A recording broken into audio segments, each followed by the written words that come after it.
Hello बच्चों party, कैसे हैं आप लोग? बहुत ही अच्छे होंगे ऐसा मैं उम्मीद करता हूं। तो आप लोग के लिए एक स्पेशल अनाउंसमेंट करने वाला हूं बेटा।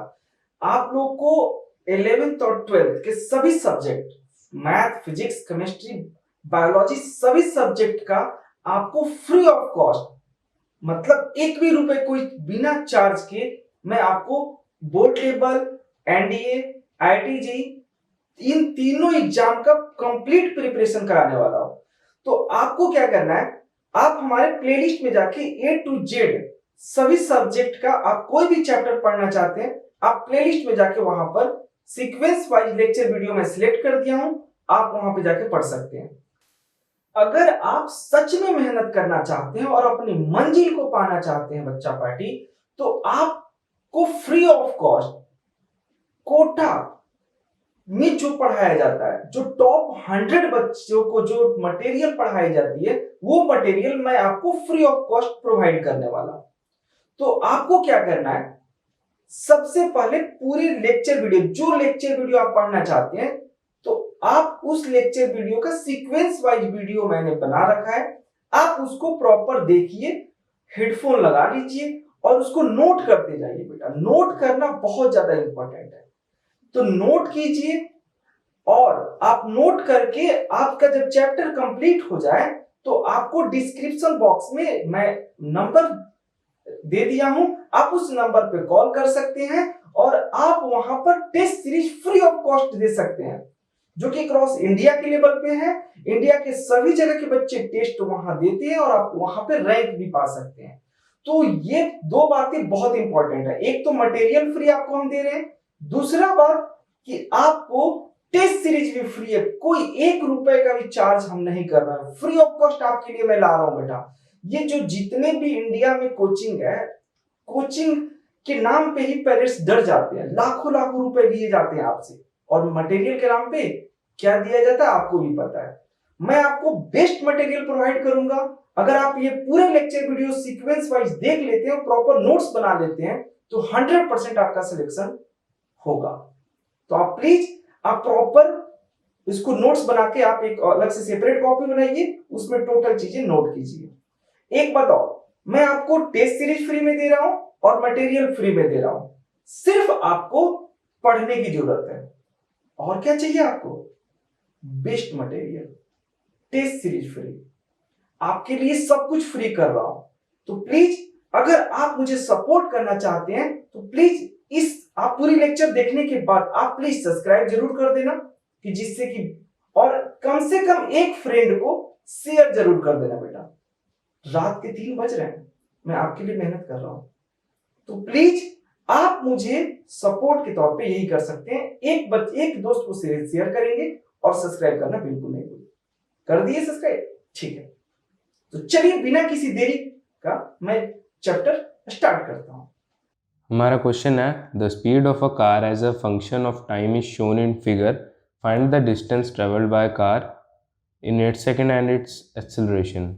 हमें बोला है कि एक कार फंक्शन है टाइम, एक कार की स्पीड जो है वो फंक्शन है टाइम का। हमें यहाँ पे एक ग्राफ दे रखा है, हमें ग्राफ की हेल्प से बताना है। अब हमें पहले हम एक्सेलरेशन निकाल लेते हैं। एक्सेलरेशन क्या होएगा?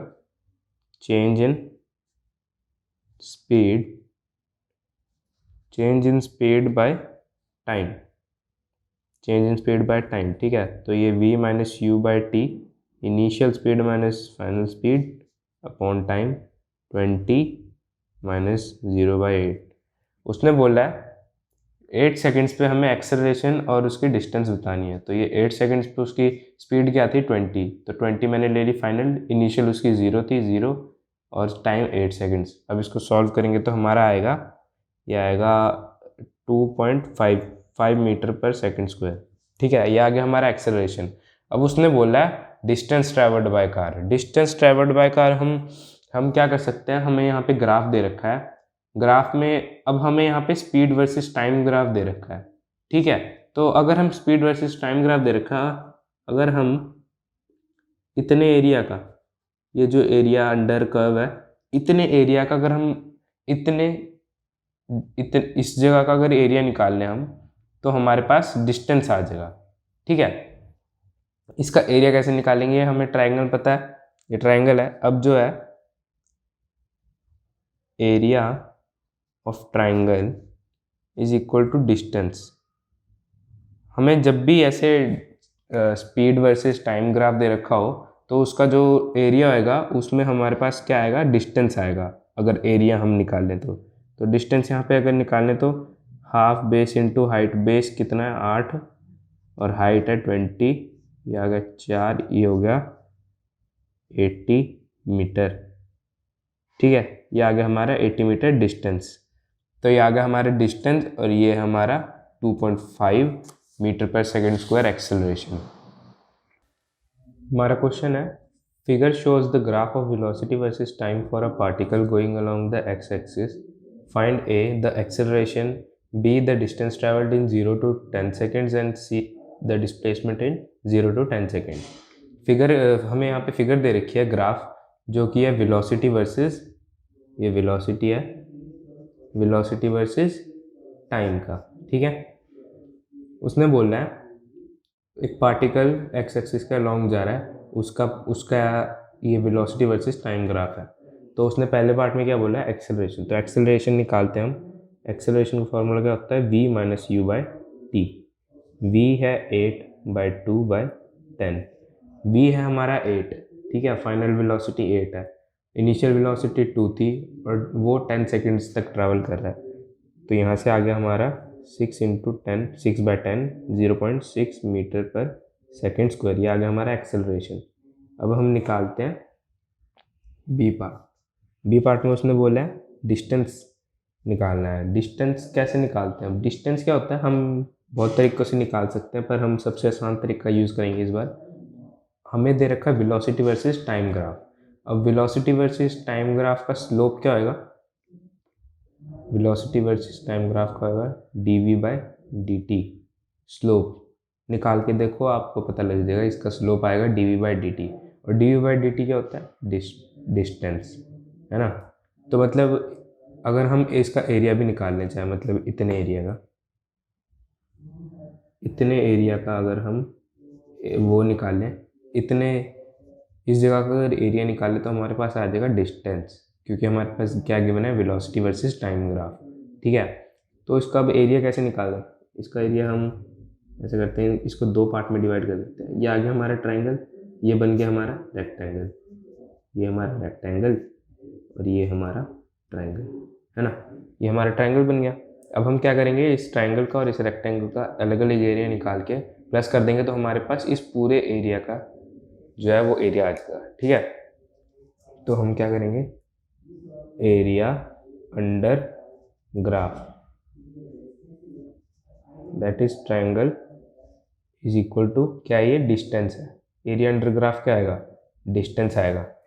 तो ये ट्राइंगल का तो हमने लगा दिया हाफ, बेस कितना है 10 इंटू हाइट कितनी है 6, ठीक है, प्लस ये रेक्टेंगल है तो इसका 2 इंटू 10, तो ये आ गया 30 प्लस 20 इक्वल्स टू 50 मीटर। ये आ गया हमारा डिस्टेंस। ठीक है, ये आ गया हमारे डिस्टेंस। अब उसने सी पार्ट में क्या बोला, सी पार्ट में बोला उसने हमें निकालना है डिस्प्लेसमेंट। अब यहाँ पे हमें क्वेश्चन में एक ध्यान देने वाली बात है, हमें क्वेश्चन में बोल रहा है particle is going along the x axis. अगर वो एक्स एक्सिस के अलोंग जा रहा है, ठीक है, वो 0 से 10 सेकेंड्स के बीच में 2 से 8 उसका डिस्टेंस कितना है, देखो 50, है ना, और वेलोसिटी भी पॉजिटिव डायरेक्शन में, तो जो हमारा डिस्टेंस होगा वही डिस्प्लेसमेंट भी होगा, समझ रहे हो ना, जो हमारा डिस्टेंस होगा वही डिस्प्लेसमेंट होगा। हमारा क्वेश्चन है figure shows the graph of x coordinate of a particle going along the x axis as a function of time. Find the average velocity during 0 to 10 seconds, b instantaneous velocity and at 2, 5, 8 and 12 seconds। हमें एक figure दे रखा है graph में बता रखा है x coordinate पे एक पार्टिकल जा रहा है एक्स एक्सिस के अलोंग, ठीक है, तो उसने बोला है the average velocity during 0 to 10 seconds। हमें निकालनी है, ए पार्ट में क्या निकालना है हमें, average velocity, average velocity during 0 to 10 seconds. ठीक है, तो उसका फॉर्मूला क्या होता है, डिस्प्लेसमेंट बाय टाइम। डिस्प्लेसमेंट उसने टोटल कितनी करी है, 0 से 10 सेकेंड्स के बीच में, ये रहा कुछ 10 सेकेंड्स।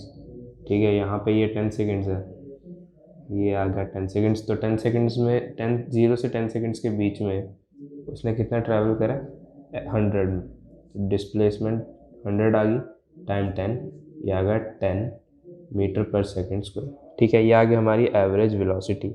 अब उसने क्या बोला है बी पार्ट में, बी पार्ट में बोला है इंस्टेंटेनियस वेलोसिटी एट 2, 5, 8 एंड 12 पे 12 निकालना है। तो अगर हम बोले बी पार्ट, हमारा जो बी पार्ट है, बी पार्ट में हमें क्या करना है, इंस्टेंटेनियस वेलोसिटी निकालनी है। तो ये आया इंस्टेंट। अब अगर आप देखें वी इंस्टेंटेनियस का फॉर्मूला क्या होता है, इंस्टेंटेनियस वेलोसिटी का फॉर्मूला होता है dx by dt। dx by dt हमारा क्या होता है, और अगर हम देखें dx बाय dt इस ग्राफ में हमारा क्या होगा, स्लोप होगा, है ना। हम कहीं पे भी थीटा निकालेंगे, यहाँ यहाँ यहाँ, तो हमारा स्लोप क्या आएगा, dx बाई dt, है ना। तो डी मतलब जो इंस्टेंटेनियस वेलोसिटी है वही हमारा tan थीटा यानी कि स्लोप है। ठीक है, तो अगर हम स्लोप निकालते रहे तो हमारा वेलोसिटी, इंस्टेंटेनियस वेलोसिटी भी आती रहेगी। अब उसने सबसे पहला देख लेते हैं, उसने बोला है 2 सेकेंड्स पे, 2 सेकेंड्स पे tan थीटा क्या क्या आएगा, देखो 2 सेकेंड्स, ये यहाँ यहाँ यहाँ तक तो वो 2.5 सेकेंड्स पे है। ठीक है, अब 2 सेकेंड थोड़ा सा इधर होगा, यहीं कहीं पे होगा। तो और ये जो लाइन है स्ट्रेट लाइन है, तो मतलब ये कांस्टेंट वेलोसिटी से जा रहा है इस यहाँ पे 0 से 50 मीटर के बीच में, वो कांस्टेंट वेलोसिटी से जा रहा है ना। तो मतलब अगर हम थीटा निकाल लें इस पूरे लाइन में कहीं पे भी हम स्लोप निकाल लें तो वो इंस्टेंटेनियस वेलोसिटी सबकी सेम रहेगी। तो यहाँ पे हम जैसे tan थीटा निकालेंगे तो क्या आएगा, 50, उसने ट्रैवल 50 करा है और उसने कितना टाइम लिया, 2.5 सेकेंड्स। तो हमारा यहाँ से आ गया ये 220 मीटर पर सेकेंड। हमारा इंस्टेंटेनियस वेलोसिटी एट 2 सेकेंड्स आ गया 20 मीटर पर सेकेंड।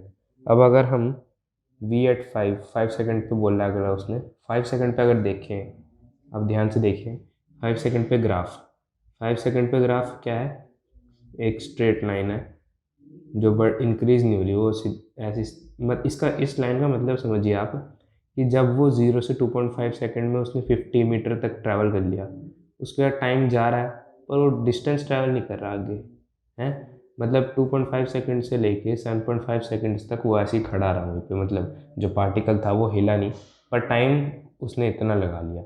ठीक है, तो इसका मतलब क्या हुआ, इस टाइम पे वेलोसिटी मतलब उसकी क्या रहेगी, मतलब ज़ीरो ही रहेगी ना, क्योंकि वो चला तो है नहीं, 2.5 सेकेंड से लेके 7.5 सेकेंड तक वो चला नहीं।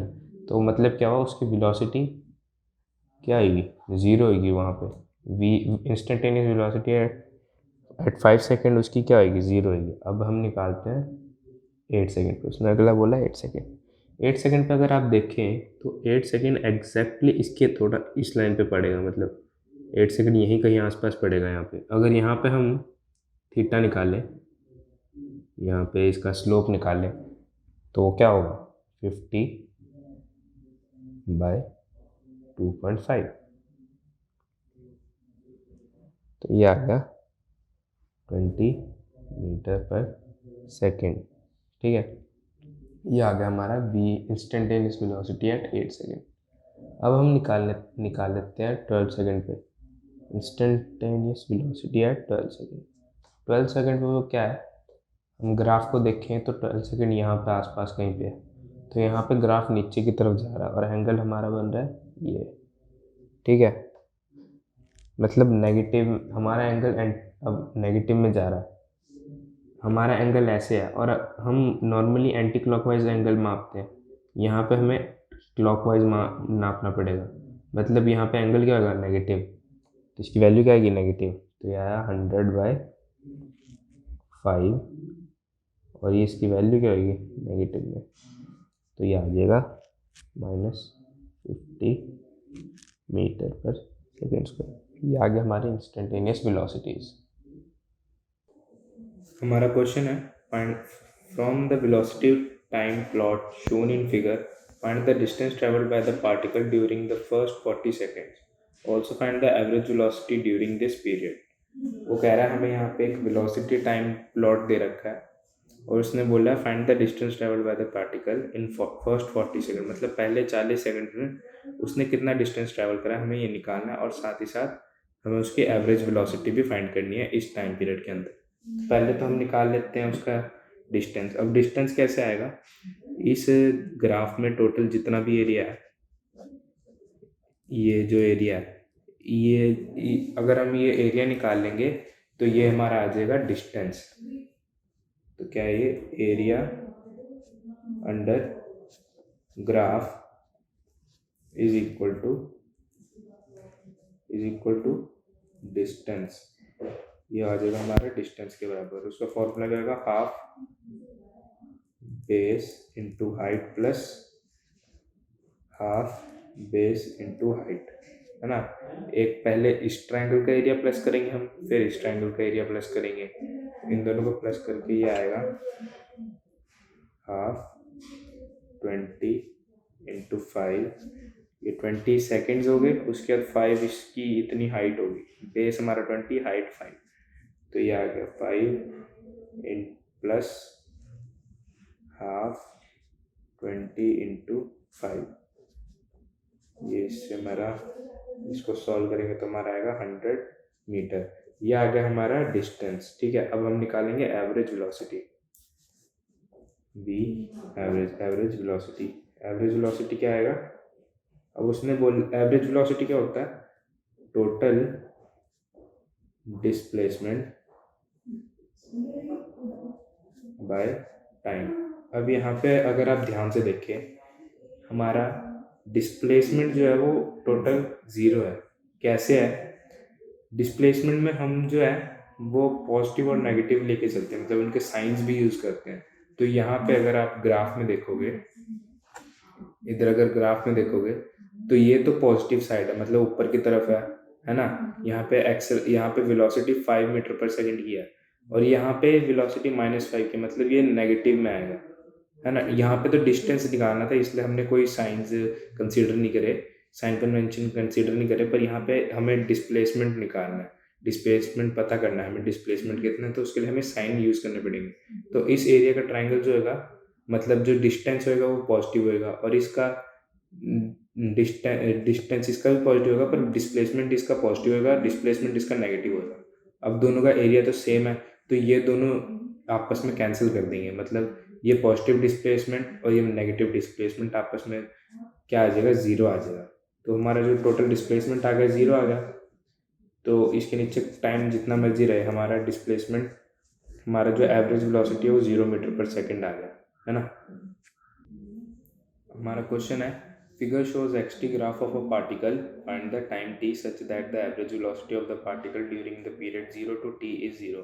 क्वेश्चन क्या रहा है कि हमें एक xt ग्राफ दे रखा है जहाँ पे x वो है डिस्प्लेसमेंट है और t हमारा टाइम है। Find the t such that the average velocity of particle during the period 0 to t is 0।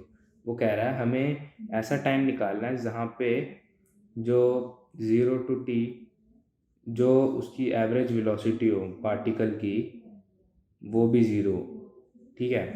अब एवरेज वेलोसिटी होती क्या है, एवरेज वेलोसिटी अगर लिखे, क्वेश्चन क्या है कि एवरेज वेलोसिटी 0 आनी चाहिए, कोई ऐसा टाइम बताओ जहाँ पे एवरेज वेलोसिटी 0 आए, ठीक है। तो पहले देख लेते हैं एवरेज वेलोसिटी लिखते कैसे हैं। एवरेज वेलोसिटी क्या होती है, displacement upon time, displacement upon time. अगर यहाँ पे अगर हम टाइम, उसने बोला कि एवरेज वेलोसिटी 0 होनी चाहिए, तो 0 कैसे हो सकती है, या तो डिस्प्लेसमेंट 0 होगा, डिस्प्लेसमेंट ही 0 हो सकता है क्योंकि अगर टाइम 0 होगा फिर तो इन्फिनाइट हो जाएगी वैल्यू, है ना। तो हमें डिस्प्लेसमेंट देखना पड़ेगा, डिस्प्लेसमेंट कहाँ पे 0 हो रही है। तो अगर हम यहाँ पे देखें at time t, sorry at t equals to 0 displacement कितनी है, डिस्प्लेसमेंट है 20 मीटर की, है ना। टी टाइम पे, जीरो टाइम पे यहाँ पे डिस्प्लेसमेंट उसकी कितनी है, 20 है।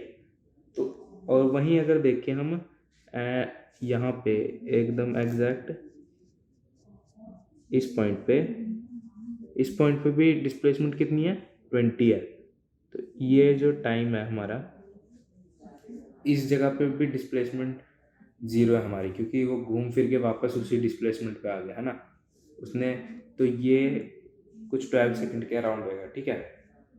तो इस पॉइंट पे उसकी डिस्प्लेसमेंट 0 होगी, तो 12 सेकंड के अंदर अंदर, मतलब अगर हम टाइम 12 लें तो हमारा डिस्प्लेसमेंट जो है वो 0 आ जाएगा, और हम अल्टीमेटली हमारी एवरेज वेलोसिटी भी 0 आ जाएगी।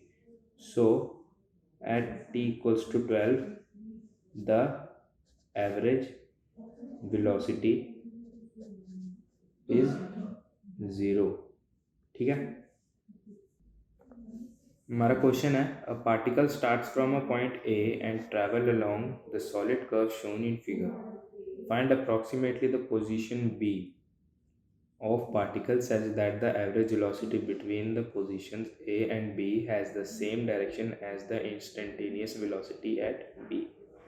अब क्वेश्चन क्या कह रहा है, a particle starts from point A, ये पॉइंट ए है हमारा, ठीक है, ये पॉइंट ए है। एक पार्टिकल यहाँ से स्टार्ट होता है ट्रैवल करना इस, और वो इस कर्व इस कर्व की तरह मूव करता है, ठीक है।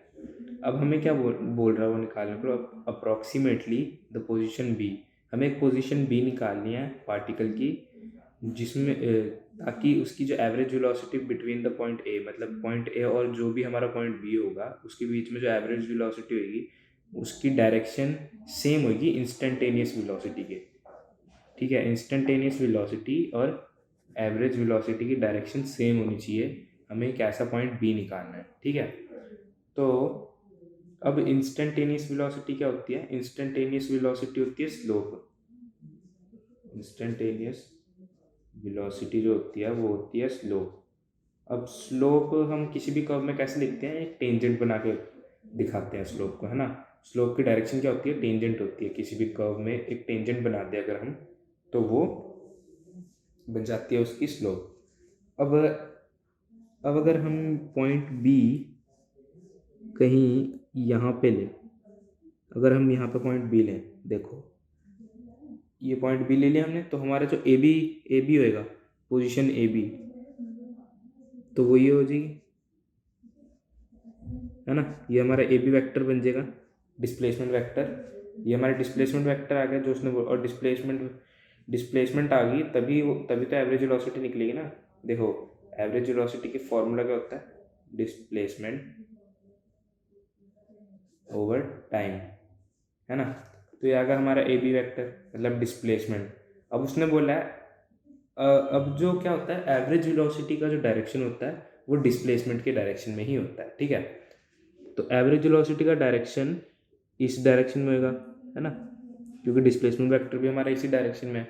और अगर हम पॉइंट बी पे एक टेंजेंट बनाए तो वो कुछ ऐसा होएगा, ठीक है। तो इस पॉइंट पे जो वो है इंस्टेंटेनियस वेलोसिटी, मतलब स्लोप, टेंजेंट क्या होता है, स्लोप क्या होता है, इंस्टेंटेनियस वेलोसिटी, ठीक है। तो स्लोप की डायरेक्शन ये रही, और इस पॉइंट पे डिस्प्लेसमेंट वेक्टर की भी डायरेक्शन ये रही। तो ये पॉइंट कौन सा है, ये है 5, तो एट 5,3 आ गया हमारा आंसर। ये पॉइंट बी हमारा 5,3 पे है, ठीक है। हमारा क्वेश्चन है, कंप्लीट द फॉलोइंग टेबल। हमें यहाँ पे इस क्वेश्चन में क्या दे रखा है, हमें टेबल में कार मॉडल दे रखा है, ड्राइवर एक्स दे रखा है और ड्राइवर वाई। अब कार मॉडल में ए और बी कार है, उनके डिसलरेशन दे रखी है, ठीक है, मतलब नेगेटिव एक्सेलरेशन। और यहाँ पे ड्राइवर एक्स और वाई में क्या सेम चीज़ें हैं, रिएक्शन टाइम इसका इतना है, इसका रिएक्शन टाइम इतना है, इसकी स्पीड दे रखी है हर कार के लिए अलग अलग, और हर कार के लिए हमें ब्रेकिंग डिस्टेंस और स्टॉपिंग डिस्टेंस निकालना है हर ड्राइवर का। तो पहले हम क्या करेंगे, पहले हम एक्स ड्राइवर का ए और बी कार के लिए निकालेंगे, फिर वाई ड्राइवर का ए और बी कार के लिए निकालेंगे। ठीक है, यहाँ पे हम पहले एक्स ड्राइवर का ए कार के लिए निकालते हैं। यहाँ पे हमें स्पीड कितनी दे रखी है, यू 54 किलोमीटर पर आवर। हमें चेंज करना पड़ेगा इसे मीटर पर सेकंड में, तो 5/18 मल्टीप्लाई कर देंगे हम, ये आएगा 15 मीटर पर सेकंड। ठीक है, इसको जब चेंज कर हमने यू को, तो हमारा ये आ गया। उसके बाद हमें यहाँ पे ए कार के लिए एक्सेलरेशन मतलब डिसलरेशन कितनी दे रखी है, -6 मीटर पर सेकंड स्क्वायर। उसके बाद एक ड्राइवर एक्स का रिएक्शन टाइम कितना है, रिएक्शन टाइम है 0.2 सेकेंड्स। अब यहाँ पे क्या करेंगे, हमें यहाँ पे बोला ब्रेकिंग डिस्टेंस। ठीक है, अब आप एक बारी समझ लो कि ब्रेकिंग डिस्टेंस और टोटल स्टॉपिंग डिस्टेंस क्या होता है, क्योंकि उसके बाद हर जगह रिपीट ही मतलब सेम ही चीज़ निकालनी है हमें हर पार्ट में। अब यहाँ पे क्या है, ब्रेकिंग डिस्टेंस क्या होता है, जब जो ड्राइवर एक्स है वो ए कार को जब चला रहा है, तो उसने देखा कि हाँ मेरे को अब यार ब्रेक लगा देनी चाहिए। तो जो ब्रेक सोचने से मतलब जब उसने सोचा और उसने जब एक्शन करा, मतलब जब उसने सोचा कि हाँ मेरे को ब्रेक लगा देनी चाहिए, और फिर जब उसने ब्रेक दबा दी, वो करने में उसे 0.2 सेकेंड्स लगे। ठीक है, मतलब रिएक्शन टाइम की सोच के करने में कितना टाइम लगा, तो वो है उसका 0.2। और वैसे ही सिमिलरली वाई का है, ड्राइवर वाई का है 0.3 सेकेंड्स। ठीक है, अब उसमें क्या है, जब ये करने के बाद जब उसने ब्रेक लगा दी, ब्रेक लगाने के बाद वो किसी डिसलरेशन से तो जाएगा ना, मतलब किसी अमाउंट से उसकी स्पीड जो है वो घट रही होगी, है ना। तो वो जो एक्सेलरेशन होगी वो हमें दे रखी है 6 मीटर पर सेकंड स्क्वायर ए कार के लिए, ड्राइवर एक्स के लिए। ठीक है, तो जब वो ब्रेकिंग डिस्टेंस क्या होगा, जब वो ब्रेक अप्लाई कर देगा, उसके बाद ब्रेक अप्लाई करने के बाद वो कितनी डिस्टेंस चल चुका होगा रेस्ट तक आने तक। मतलब ब्रेक इसने इतनी स्पीड पे लगाई थी, फिर जब उसकी स्पीड 0 हो जाएगी, उतने में वो कितना डिस्टेंस चल चुका है, हमें ये निकालना है ब्रेकिंग डिस्टेंस में।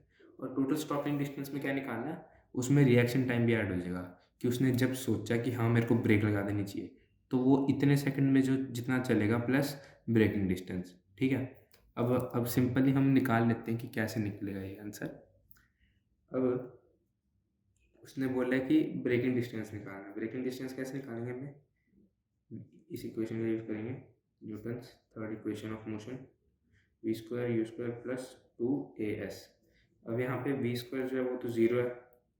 ठीक है, हमारे u² हमारे पास क्या बचा फिर, u² प्लस 2as। अब यहाँ से हम s की वैल्यू निकालेंगे, क्योंकि डिस्टेंस निकालना है ना हमें, ब्रेकिंग डिस्टेंस, तो s equals to u² minus 2a। ठीक है, यहाँ से s की वैल्यू आ जाएगी हमारी। अब यही इक्वेशन हम हर क्वेश्चन में यूज़ करेंगे, इतना ड्राइव नहीं करेंगे इतना। ठीक है, अब यहाँ पे क्या है, अब अगर आप यहाँ पे देखोगे u² तो ये अगर इधर जाएगा, ठीक है, या फिर ये इधर आया, तो यहाँ पे इसके साथ माइनस लग जाएगा, तो मैं माइनस लगा देता हूँ यहाँ पे इसके साथ माइनस लग गया। अब जो हमें दोनों में एक्सेलरेशन दे रखी है वो क्या है, वो डिसलरेशन है। डिसलरेशन को हम कैसे लिखते हैं, माइनस और जो भी उसकी वैल्यू हो। ठीक है, तो यहाँ पे जब एक्सेलरेशन की हम वैल्यू लिखेंगे तो वो माइनस होगी, तो ये माइनस से माइनस का कैंसिल हो जाएगा, तो ये मैं पहले कैंसिल कर दे रहा हूँ, बार बार मैं नहीं लिखूंगा। ठीक है, इससे हमारा टाइम बचेगा और हमारे लिए आसानी भी होगी। तो यहाँ से हमारा फाइनल इक्वेशन क्या आ गया, s इक्वल्स टू u²/2a। अब इसी इक्वेशन को हम हर जगह यूज़ करेंगे।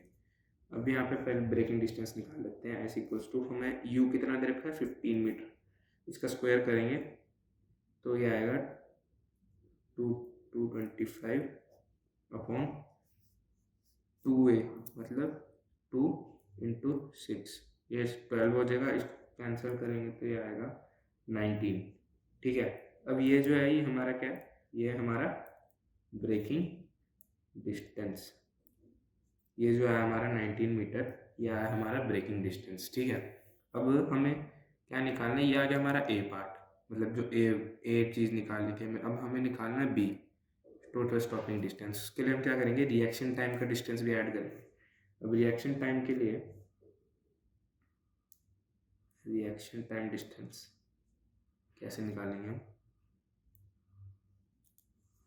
इसमें हम ये वाली इक्वेशन यूज़ करेंगे, second equation, s equals to u t plus half a t square. अब यहाँ पे क्या है, अब यहाँ पे ध्यान से देखो, जब वो रिएक्शन टाइम में सोच रहा था कि हाँ यार मेरे को ब्रेक लगा देनी चाहिए, तब तो वो कांस्टेंट वेलोसिटी से चल रहा था ना, तब कोई एक्सेलरेशन नहीं थी। एक्सेलरेशन तब हुई जब उसने एक्शन करा, मतलब सोच के एक्शन करा कि हाँ अब ब्रेक लगा देनी चाहिए। जब वो सोच रहा था तब तो उसने ब्रेक नहीं लगाई, ब्रेक लगाने के बाद डिसलरेशन हुई है, उससे पहले वो यूनिफॉर्म स्पीड में चल रहा था। तो ये जो क्वांटिटी है ये हमारी हो जाएगी 0। तो ये सिंपली क्या आ गया, s equals to u t. ये आ गई हमारी दूसरी इक्वेशन। पहले हम ये निकालेंगे, पहले पार्ट के लिए ये निकालेंगे हर क्वेश्चन में, ठीक है। उसके बाद इस सिंपली इसको ऐड कर देंगे दूसरे पार्ट निकालने के लिए। अब यहाँ पे अगर ये निकाले हम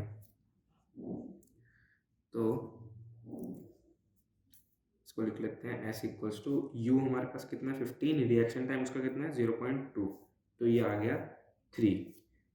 अब ये जो 3 मीटर आया है ये आ गया हमारा रिएक्शन टाइम डिस्टेंस।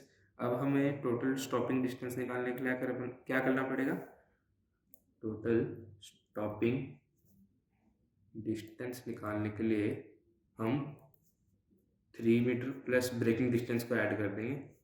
तो ये हमारा आ जाएगा कितना, 22 मीटर, ठीक है। ये आ गया हमारा 22 मीटर, ये आ गया हमारा बी पार्ट।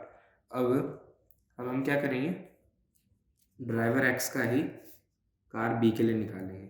अब यहाँ पे एक चीज़ देखो, रिएक्शन टाइम ड्राइवर एक्स का, यहाँ पे हम ड्राइवर एक्स ले रहे हैं ना पहले, रिएक्शन टाइम ड्राइवर एक्स का कार ए और कार बी के लिए, दोनों के लिए सेम होगा, है ना, सेम होगा या नहीं, सेम ही होगा, क्योंकि इनिशियली स्पीड दोनों की सेम ही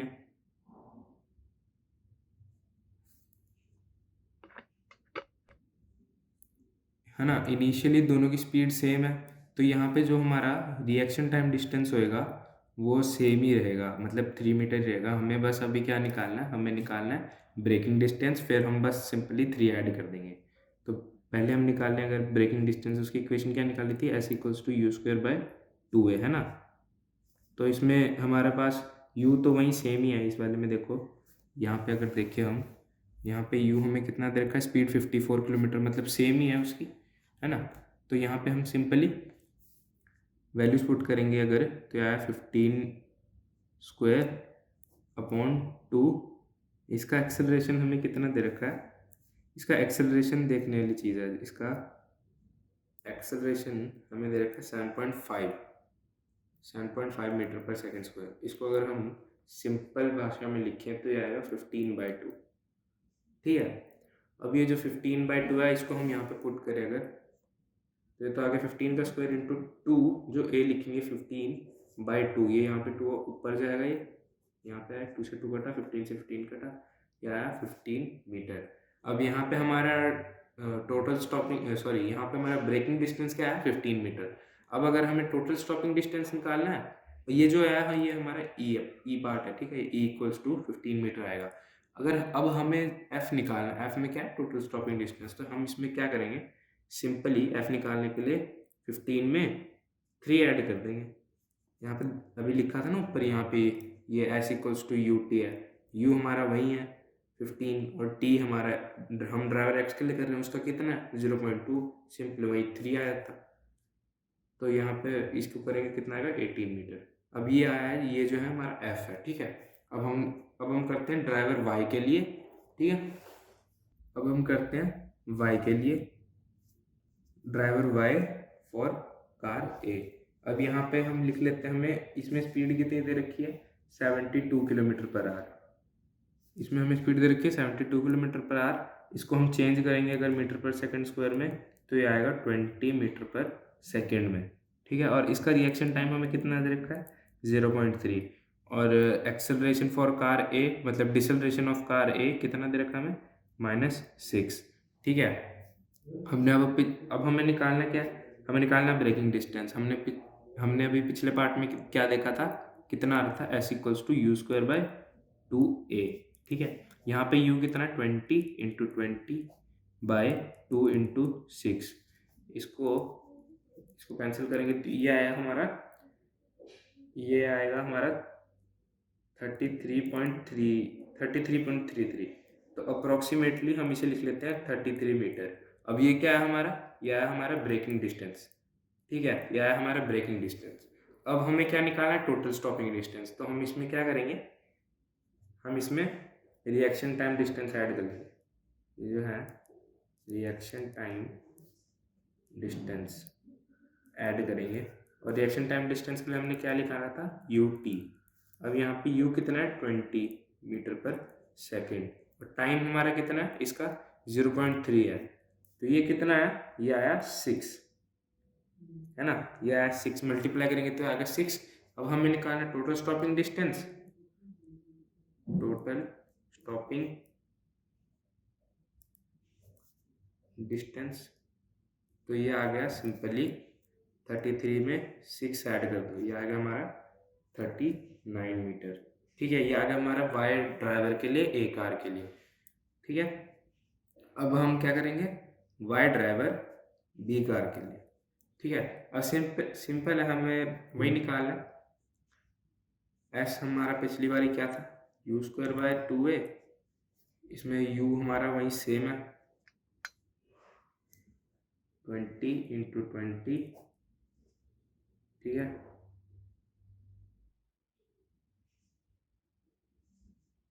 सॉरी यहाँ पे गलती कर दिया, यहाँ पे, हाँ ठीक है, यहाँ पे हमारा आएगा, सॉरी नहीं, हाँ ठीक है ठीक है ठीक है, सब सही है। हमारा एस में एक्सेलरेशन 6 था, हाँ ठीक है। अब हमारा, हाँ, बी कार के लिए एक्सेलरेशन कितना है, 7.5, तो इसको हम ऐसे भी लिख सकते हैं 15/2, ठीक है। इसको हम ऐसे भी लिख सकते हैं 15/2। अब हम सिंपली 2 × 15 × 2, ठीक है, ये 2 से 2 गया, इसको मल्टीप्लाई करेंगे, क्या आएगा 80/3, और ये अप्रॉक्स कुछ आ जाएगा 27। अभी आया हमारा हाँ, ये आया हमारा ब्रेकिंग डिस्टेंस, ठीक है। अब हम क्या करेंगे, स्टॉपिंग डिस्टेंस निकाल लेंगे। टोटल स्टॉपिंग डिस्टेंस के लिए क्या करेंगे, 27 में 6 ऐड कर देंगे, सेम ही रहेगा इसके लिए भी रिएक्शन टाइम डिस्टेंस। तो ये ऐड करके कितना है, 33 मीटर। अब यहाँ पे मैं क्या करता हूँ, मैं एक बार लिख देता हूँ आपके लिए कि ए पार्ट की क्या वैल्यू आई है, B, C, D, E, F, G और H की, ठीक है। हमारा ए पार्ट का आंसर आया 19 मीटर, बी पार्ट का 22 मीटर, सी पार्ट का 33 मीटर, डी पार्ट का 39 मीटर, ई पार्ट का 15 मीटर, एफ पार्ट का 18 मीटर, जी पार्ट का 27 मीटर और एच पार्ट का 33 मीटर, ठीक है। ये आ गए हमारे ABCDEFGH की वैल्यूज, ठीक है। हमारा क्वेश्चन है, a car travelling at 60 metre per hour overtakes another car traveling at 42 km per hour. Assuming each car to be 5 meter long, find the time taken during the overtake and the total road used for the overtake. यहाँ पे क्या बोला है, ये एक car है और ये दूसरी कार है, ठीक है।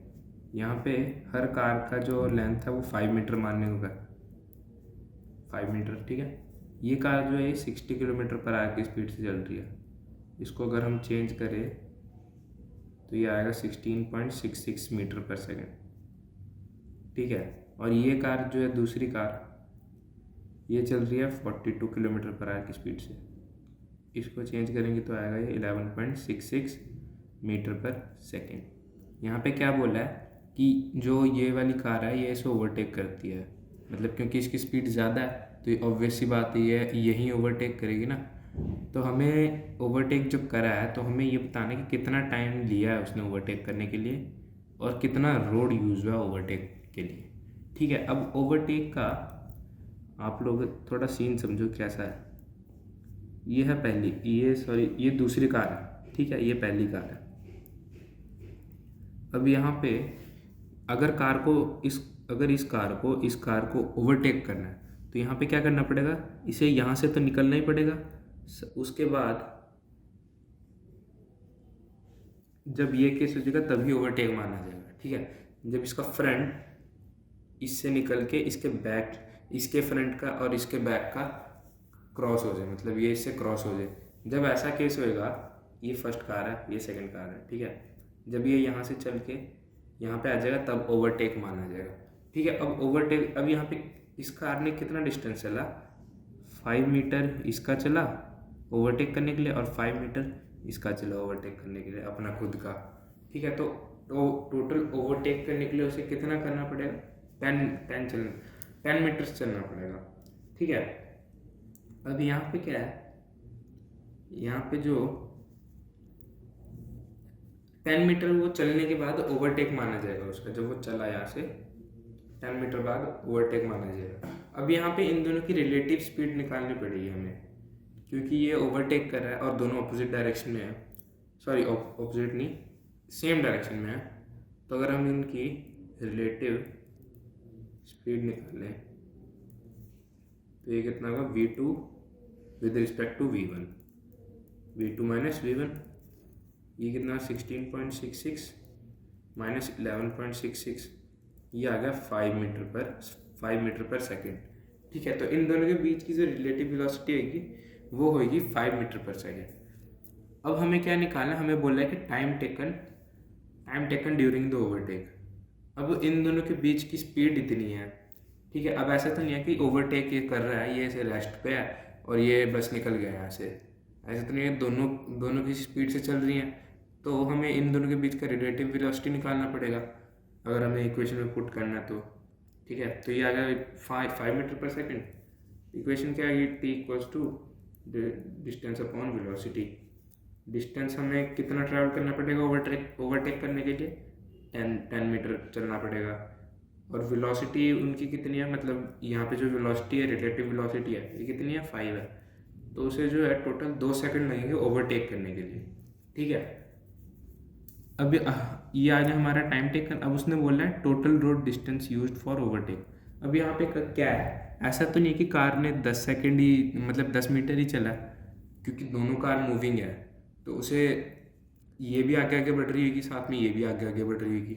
तो ओवरटेक जब वो, ये कुछ ऐसा सीन होगा कि ये चल रही है, ये ज़्यादा स्पीड से चल रही है और फिर ये ऐसे निकल गई, तो यहाँ पे इतनी रोड यूज़ हुई है।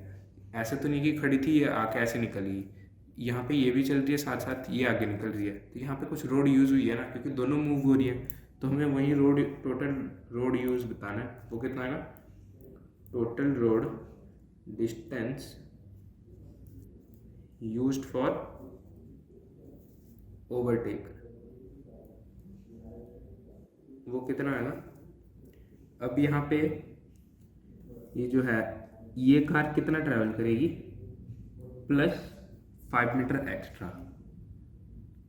देखो ये कार जितना ट्रैवल करेगी, ये जितना ट्रैवल करेगी उसके बाद ही तो ये ओवरटेक होएगा ना, मतलब 2 सेकंड हम अगर टाइम 2 सेकंड के बाद वो ओवरटेक कर ले रही है, तो टाइम अगर हम 2 सेकंड ले, ठीक है, उसके बाद वो जिस स्पीड से जा रही है, तो इतने स्पीड में मतलब वो ओवरटेक कर चुकी है।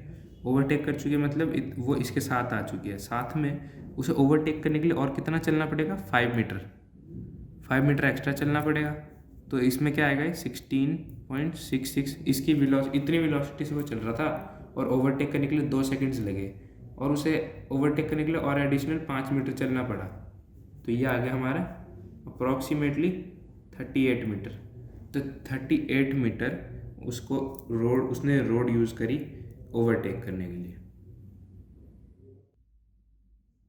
हमारा क्वेश्चन है, a stone is thrown vertically upward with a speed of 28 meter per second. Find the maximum height reached by the stone. Find its velocity 1 second before it reaches the maximum height. Does the answer of part B changes if the initial speed is more than 28 meter per second, such as 40 meter per second or 80 meter per second? यहाँ पे question क्या कह रहा है, यहाँ पे कोई stone था, ठीक है, उसको वर्टिकली अपवर्ड फेंका गया with the speed of 28 metre per second, ठीक है। हमें बताना है maximum height reach by the stone, A part. हमें क्या क्या दे रखा है, वी तो हमारा 0 होगा यहाँ पे आके, 0 जगह वो है ना, और यू होएगा हमारा 28 मीटर पर सेकेंड। ए है हमारा -g, that is -10 metre per second square. ठीक है, यहाँ पे बोला मैक्सिमम हाइट रीचेज, तो हमें वी, यू और ए दे रखा है। तो मैं क्या करूँगा, थर्ड इक्वेशन ऑफ मोशन लगा के v square minus u square equals to 2as। V square हमारा 0 है, यू हमारा 28 स्क्वायर है, ये 2 इंटू ए -10 इंटू एस, इसको मैं h मान लेता हूँ मैक्सिमम हाइट को। ठीक है, ये h मान लेता हूँ, तो हमें निकालना क्या है, h।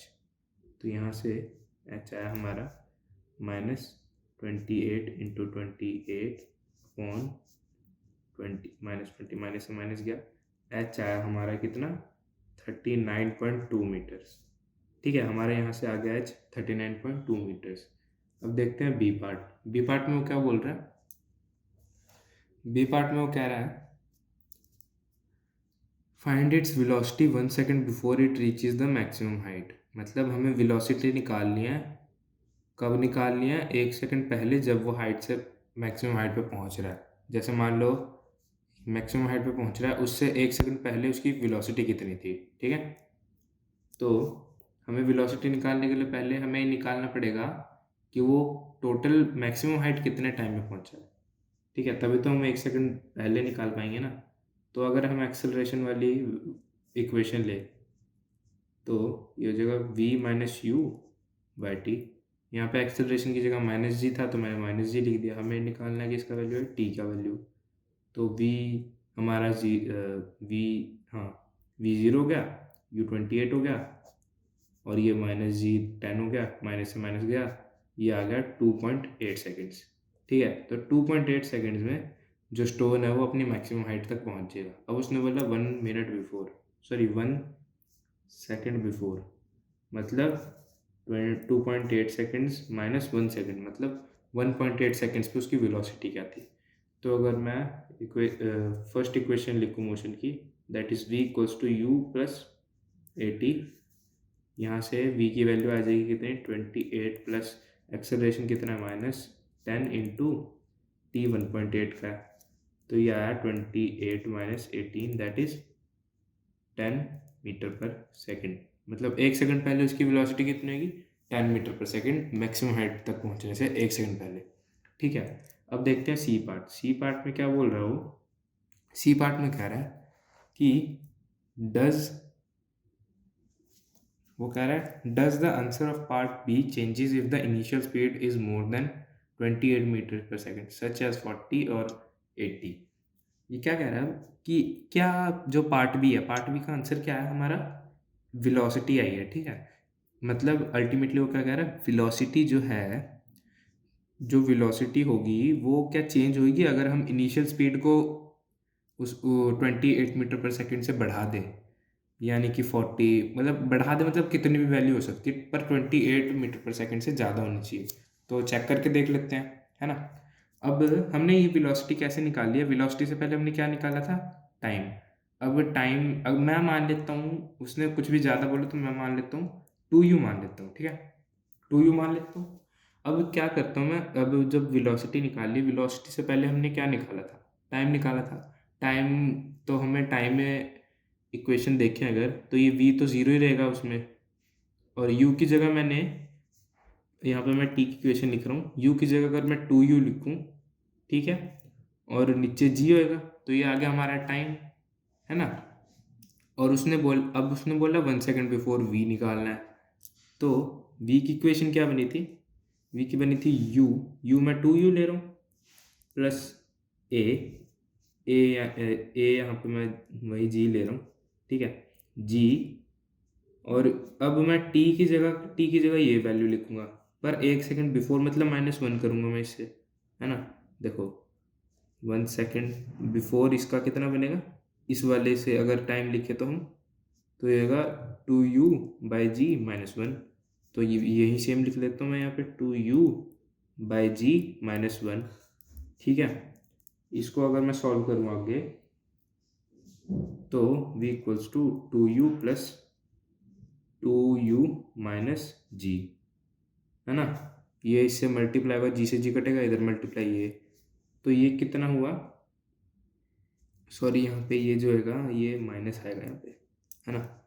तो ये माइनस ये प्लस हो गया, तो ये इससे कैंसिल आउट हो गया, 2u से 2u गया, तो ये आया हमारा जी आंसर, मतलब v इक्वल्स टू जी आया हमारा आंसर। और यहाँ पे अगर हम देखें पिछले क्वेश्चन में, और g की वैल्यू कितनी थी 10, और फिर यहाँ पे हमारा कितना आया v का वैल्यू, ये भी आया हमारा 10। तो मतलब चाहे हम इनिशियल स्पीड कितनी भी बढ़ा दें, हमारे जो वेलोसिटी 1 सेकंड बिफोर आएगा वो 10 ही आएगा, ठीक है। हमारा क्वेश्चन है, a ball is dropped from a height of 5 metre onto a sandy floor and penetrates the sand up to 10 centimeter before coming to rest. Find the retardation of the ball in sand assuming it to be uniform. अब ये क्या कह रहा है, ये कोई ball थी, इसे ऊपर से गिरा, ठीक है, ऊपर से गिरा और ये सैंड पे आके गिर गई, ठीक है। ये मान लो ये वो सैंड सैंड है, ठीक है। यहाँ अब वो यहाँ गिरने के बाद वो 10 सेंटीमीटर तक अंदर धंस गई उसके सैंड के, ठीक है। ये 10 सेंटीमीटर मतलब ये होगा, ये 10 सेंटीमीटर तक अंदर घुस गई सैंड के, ठीक है। और ये जो है 5 मीटर की ऊंचाई से गिरा गया था, ये 5 मीटर की ऊंचाई है, ठीक है। अब वो क्या कह रहा है, हमें निकालना है रिटार्डेशन, मतलब जब वो यहाँ पे था, इसके बाद वो यहाँ पे जो रेस्ट पे आया तो उस पर कोई रिटार्डेशन हो रही होगी, ठीक है। तो हमें वो रिटार्डेशन निकालनी है। तो रिटार्डेशन क्या करेंगे, कैसे निकालेंगे, पहले हम क्या करते हैं, यहाँ पे जो उसकी वेलोसिटी थी वो निकालते हैं, मतलब जब वो सैंड पे गिरी, सैंड पे गिरते वक्त उसकी कितनी वेलोसिटी थी। देखो हम यहाँ पे क्या करेंगे, थर्ड इक्वेशन लेंगे मोशन की, v square equals to you square plus 2as। यहाँ पे मेरे को v की वैल्यू निकालनी है, वी स्क्वायर इनिशियली वो 0 पे थी, ठीक है। 2 एक्सेलरेशन उस पर g लग रही है, इनटू डिस्टेंस उसने कितना ट्रैवल करा 5 का, ठीक है। अब इसको अगर आगे सॉल्व करूँ मैं, तो ये होगा v square v equals to 2 into 10 into 5 under root में, ठीक है। तो ये कितना आया, ये अगर 10 मीटर पर सेकंड, ठीक है। अब यहाँ पे जो v जो है 10 मीटर पर सेकंड आया, मतलब इस जगह पे इसकी वेलोसिटी कितनी थी, 10 मीटर पर सेकंड की थी, ठीक है। तो मतलब अब यहाँ पे 10 मीटर पर सेकंड की थी, और इनिशियल अब ये जो वैल्यू आएगी हम इसे इनिशियल मान लेंगे, ठीक है। और फाइनली वो कितने पे आ गई, रेस्ट पे। तो फिर से अगर मैं इक्वेशन लगाऊं, v square equals to you square plus 2as, initial finally वो कितने पे थी, कितने पे आ गई, 0 पे, इनिशियली 10 पे थी, ठीक है। 2, अब हमें a निकालना है, a इंटू एस, कितना चली वो 0.1 मीटर, 10 सेंटीमीटर है ना, इसको मीटर में चेंज करने कितना आएगा 0.1 मीटर, ठीक है। अब यहाँ से अगर मैं a की वैल्यू निकालूँ तो ये आएगा -100/0.2, तो ये आ गया -500, मतलब -500 मीटर पर सेकंड स्क्वायर की रिटार्डेशन से वो बॉल जो है वो रुकी है, ठीक है। हमारा क्वेश्चन है, an elevator is descending with uniform acceleration, to measure the acceleration a person in the elevator drops a coin at the moment the elevator starts, the coin is 6 feet above the floor of the elevator at the time it is dropped. The person observes that the coin strikes the floor in 1 second. Calculate from these data the acceleration of the elevator. हमें क्या कहा, हमारे पास question में क्या दे रखा है कि एक एलिवेटर है, मान लो ये कोई एलिवेटर है, ये एक एलिवेटर है, ठीक है। इसके अंदर एक बंदा खड़ा है, उसके हाथ में एक कॉइन है, ठीक है। तो वो क्या करता है, जैसी एलिवेटर जो है वो चलनी स्टार्ट होती है, वो कॉइन को नीचे ड्रॉप कर देता है, ठीक है। तो मान लो, और वो ऑब्जर्व करता है, वो क्या ऑब्जर्व करता है, वो ऑब्जर्व करता है कि जो कॉइन है वो 1 सेकंड में नीचे गिर चुका है, ठीक है। मतलब कॉइन को 1 सेकंड लगा नीचे गिरने में, ठीक है, तो मैं वो केस मान लेता हूँ जब वो नीचे गिर चुका है। ठीक है, तो यहाँ तक आते आते वो नीचे गिर चुका है। ठीक है, अब क्या है, जो कॉइन था वो 6 फीट ऊपर था एलिवेटर से। ठीक है, एलिवेटर का जो फ्लोर है उससे 6 फीट ऊपर था वो। ठीक है, और वो नीचे आ चुका है। तो अगर हमें क्या बोल रहे हैं, calculate the data of acceleration of elevator, हमें एक्सेलरेशन ऑफ एलिवेटर निकालना है। ठीक है, अब देखो वो इनिशियल स्पीड एलिवेटर की 0 थी और साथ ही में कॉइन की भी 0 थी। ठीक है, क्योंकि दोनों एक ही टाइम पे चलने स्टार्ट हुए हैं। अब देखो यहाँ से लेके यहाँ तक गिरने तक कॉइन ने कितना डिस्टेंस ट्रैवल करा है, कॉइन ने कितना करा डिस्टेंस ट्रैवल, इतना। ठीक है, और यहाँ ऊपर 6 फीट ऊपर से लेके जब वो नीचे गिर चुका है तब तक इसने एलिवेटर ने कितना डिस्टेंस ट्रैवल करा, इतना। ठीक है, इतना डिस्टेंस ट्रैवल करा। तो अगर ये देखो, अब यहाँ पे क्या है, यहाँ पे ये कॉइन भी मूविंग है। ठीक है, और ये लिफ्ट भी मूविंग है। तो यहाँ पे जितनी भी चीज़ें हम लिखेंगे ये सारे रिलेटिव मोशन में लिखेंगे। ठीक है, जैसे अगर मैं सेकंड इक्वेशन लगाऊं मोशन की, ठीक है, तो x e c equals to u e c t plus half a e c T square. ठीक है, अब यहाँ पे एक्स ई सी क्या है, एक्स ई सी जो है वो है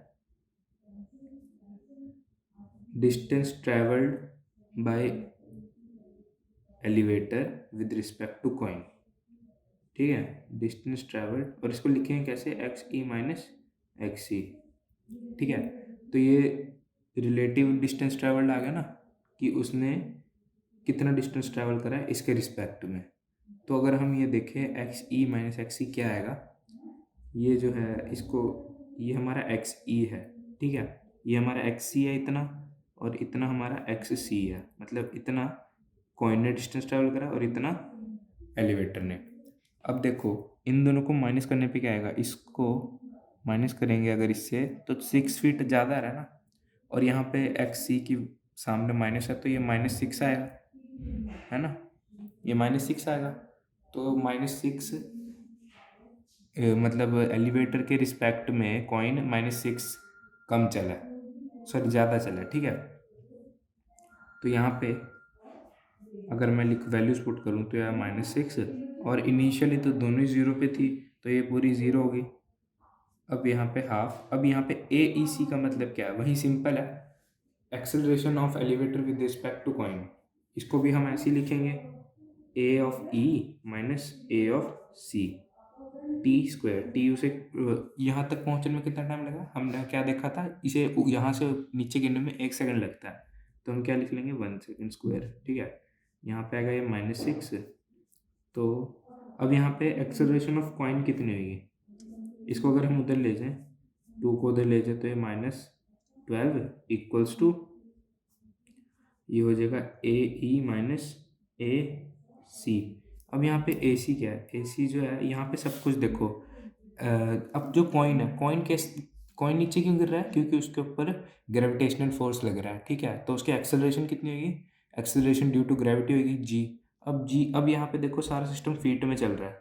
ठीक है, फीट पर सेकंड में चल रहा है, तो ये फीट में एक्सेलरेशन ड्यू टू ग्रेविटी की वैल्यू क्या होती है, ये होती है 32.2 फीट पर सेकंड स्क्वायर। ठीक है, तो यहाँ पे हम वैल्यू अगर पुट करें -12 equals to a e minus 32.2, यहाँ से अगर ए ई की अगर हम वैल्यू निकाल लें तो आएगा -12 प्लस 32.2 इक्वल्स टू 20.2 फीट पर सेकंड स्क्वायर। ठीक है, ये आ गया हमारा एक्सेलरेशन ऑफ एलिवेटर। ठीक है, हमारा क्वेश्चन है, in a soccer practice session the football is kept at the centre of the field 40 yards from the 10 feet high goal post. A goal is attempted by kicking the football at a speed of 64 feet per second at an angle of 45 degree with the horizontal. Will the ball reach the goal post? अब यहाँ पे क्या कहा उसने question में, कि ये कोई गोल पोस्ट है, ठीक है। ये हम साइड साइड से देख रहे हैं, ये कोई गोल पोस्ट है, ठीक है। यहाँ पे एक बॉल रखी हुई है, ये कितनी दूर है, 120। इसे बोल रहा है कि 40 यार्ड्स दूर है, 40 यार्ड्स दूर है। 40 यार्ड्स को अगर हम यहाँ पे अगर हम देखें तो हमें स्पीड फीट में दे रखी है, तो अगर हम इसे फीट में चेंज कर ले तो ये आ जाएगा 120 फीट्स, ठीक है। इसे ये कितनी दूर है, 120 फीट्स दूर है गोल पोस्ट से बॉल। इसको क्या करा है, इसको किक करा है 45 डिग्री के एंगल पे, ठीक है। इसको 45 डिग्री के एंगल पे किक करा है with a speed of 64 feet पर सेकेंड, ठीक है। और इस गोल पोस्ट की हाइट है 10 फीट। इस गोल पोस्ट की हाइट कितनी है, 10 फीट। अब यहाँ पे वो पूछ रहा है क्या गोल जो किक मारी है, क्या जो बॉल है वो गोल पोस्ट तक पहुँच जाएगी। तो गो अब देखो, अब क्या हो सकता है, उसने जो मारा है वो ये पूछ रहा है कि बॉल जो है वो ऊपर से तो नहीं निकल जाएगी या फिर गोल पोस्ट में रहेगी। तो अगर हमें ये निकालना है कि कहीं वो ऊपर से ना निकल जाए, तो हमें ये निकालना पड़ेगा कि बॉल मैक्सिमम कितनी मैक्सिमम हाइट तक पहुंच सकती है। तब हम ये बता सकते हैं ना कि वो गोल के अंदर जाएगी या फिर उसके ऊपर से निकल जाएगी, ठीक है। तो अगर हमें इसका वो निकालना है मैक्सिमम हाइट, तो हमें क्या क्या दे रखा है, हम देख लेते हैं गिवन क्या क्या है। ये हमें यू दे रखा है 64 फीट पर सेकेंड, ठीक है। अगर मैं इसे रिजॉल्व कर लूँ तो यू एक्स मेरा क्या बनेगा, यू एक्स बनेगा यू कॉस थीटा, जो कि होएगा 64 कॉस 45, ठीक है। और यू वाई मेरा कितना होएगा, यू साइन थीटा, जो कि मेरा होएगा 64 साइन 45 डिग्री, ठीक है। ये मेरे यू एक्स और यू वाई आ गए। अब अगर मैं मोशन को हॉरिजॉन्टल डायरेक्शन में कंसीडर करूं, ठीक है,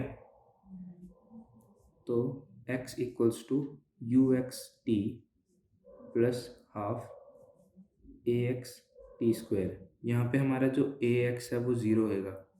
क्यों होएगा, x डायरेक्शन में से कोई एक्सेलरेशन नहीं मिलेगी। वो जिस x डायरेक्शन में उसकी स्पीड कांस्टेंट ही रहने वाली है, ठीक है, उस पर कोई एक्सेलरेशन नहीं लगेगा। जबकि y डायरेक्शन में से एक्सेलरेशन लगेगा माइनस जी का नीचे की तरफ, ठीक है। तो हमारी यहाँ पे ये वैल्यू ज़ीरो होगी।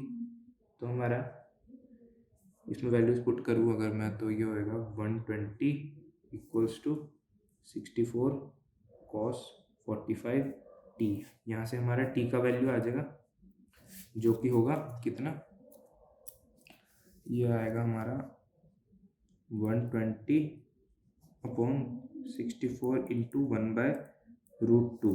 तो ये आ गया हमारा 2.65 सेकेंड्स, ठीक है। ये हमारा सेट टाइम आ गया, कितने टाइम में वो वहाँ पहुँच जाएगा, गोल पोस्ट तक पहुँचेगा, ठीक है। अब हमें ये निकालना है कि इस टाइम पे उसकी हाइट कितनी होगी, ठीक है। तो अब मैं क्या करता हूँ, अब मोशन को वाई डायरेक्शन में कंसीडर कर लेता हूँ, मतलब इन वर्टिकल डायरेक्शन, ठीक है। अब मैं यहाँ पे वही इक्वेशन का यूज़ करूँगा, y equals to u y t plus half a y t square, ठीक है। अब यहाँ पे मेरे को t पता लग गया, y मेरे को निकालना है। तो यहाँ पे 64 साइन 45, t मेरे को पता है 2.65 है, मल्टीप्लाई है ये प्लस हाफ माइनस जी, ठीक है, माइनस जी रहेगा 2.65 का स्क्वायर। अब मैं इस वैल्यू को निकाल लूँ तो ये आएगा 64 इंटू 1/√2 इंटू 2.65 माइनस हाफ। अब जी यहाँ पे हमें वेलोसिटी फीट पर सेकंड में दे रखी है, तो हमारा जी भी फीट पर सेकंड में होगा। तो फीट पर सेकंड में जी की वैल्यू क्या होती है, 32.2, ठीक है। और ये हो गया 2.65 का स्क्वायर। अब इन सब को जब सॉल्व करेंगे तो हमारा अप्रोक्सीमेटली आएगा 7 फीट, ठीक है। अब देखो गोल पोस्ट की हाइट कितनी है, 10 फीट, और वो 7 फीट कब तक 7 फीट तक वो मैक्सिमम पहुंच सकता है। तो इसका मतलब क्या है, वो गोल पोस्ट पे एंटर कर देगा, मतलब गोल हो जाएगा।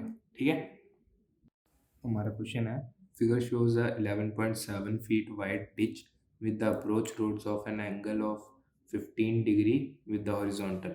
With what maximum speed should a motorbike be moving on the road so that it safely crosses the ditch?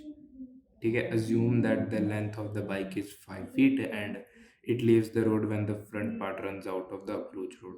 अब यहाँ पे क्या बोल रहा है, ये एक रोड है, ठीक है, इसके बीच में एक डिच है, ठीक है, और ये रोड 15 एंगल पे इंक्लाइंड है। अब उसने क्या बोला, ये कोई बाइक है, ठीक है, ये कोई बाइक है, इसे बाइक मान लो सिंपली, ये बाइक है, ठीक है, वो क्या करती है, इस डिच को उसे पार करना है, तो वो पूछ रहा है उसकी कितनी स्पीड होनी चाहिए ताकि वो डिच को सेफली पार कर ले।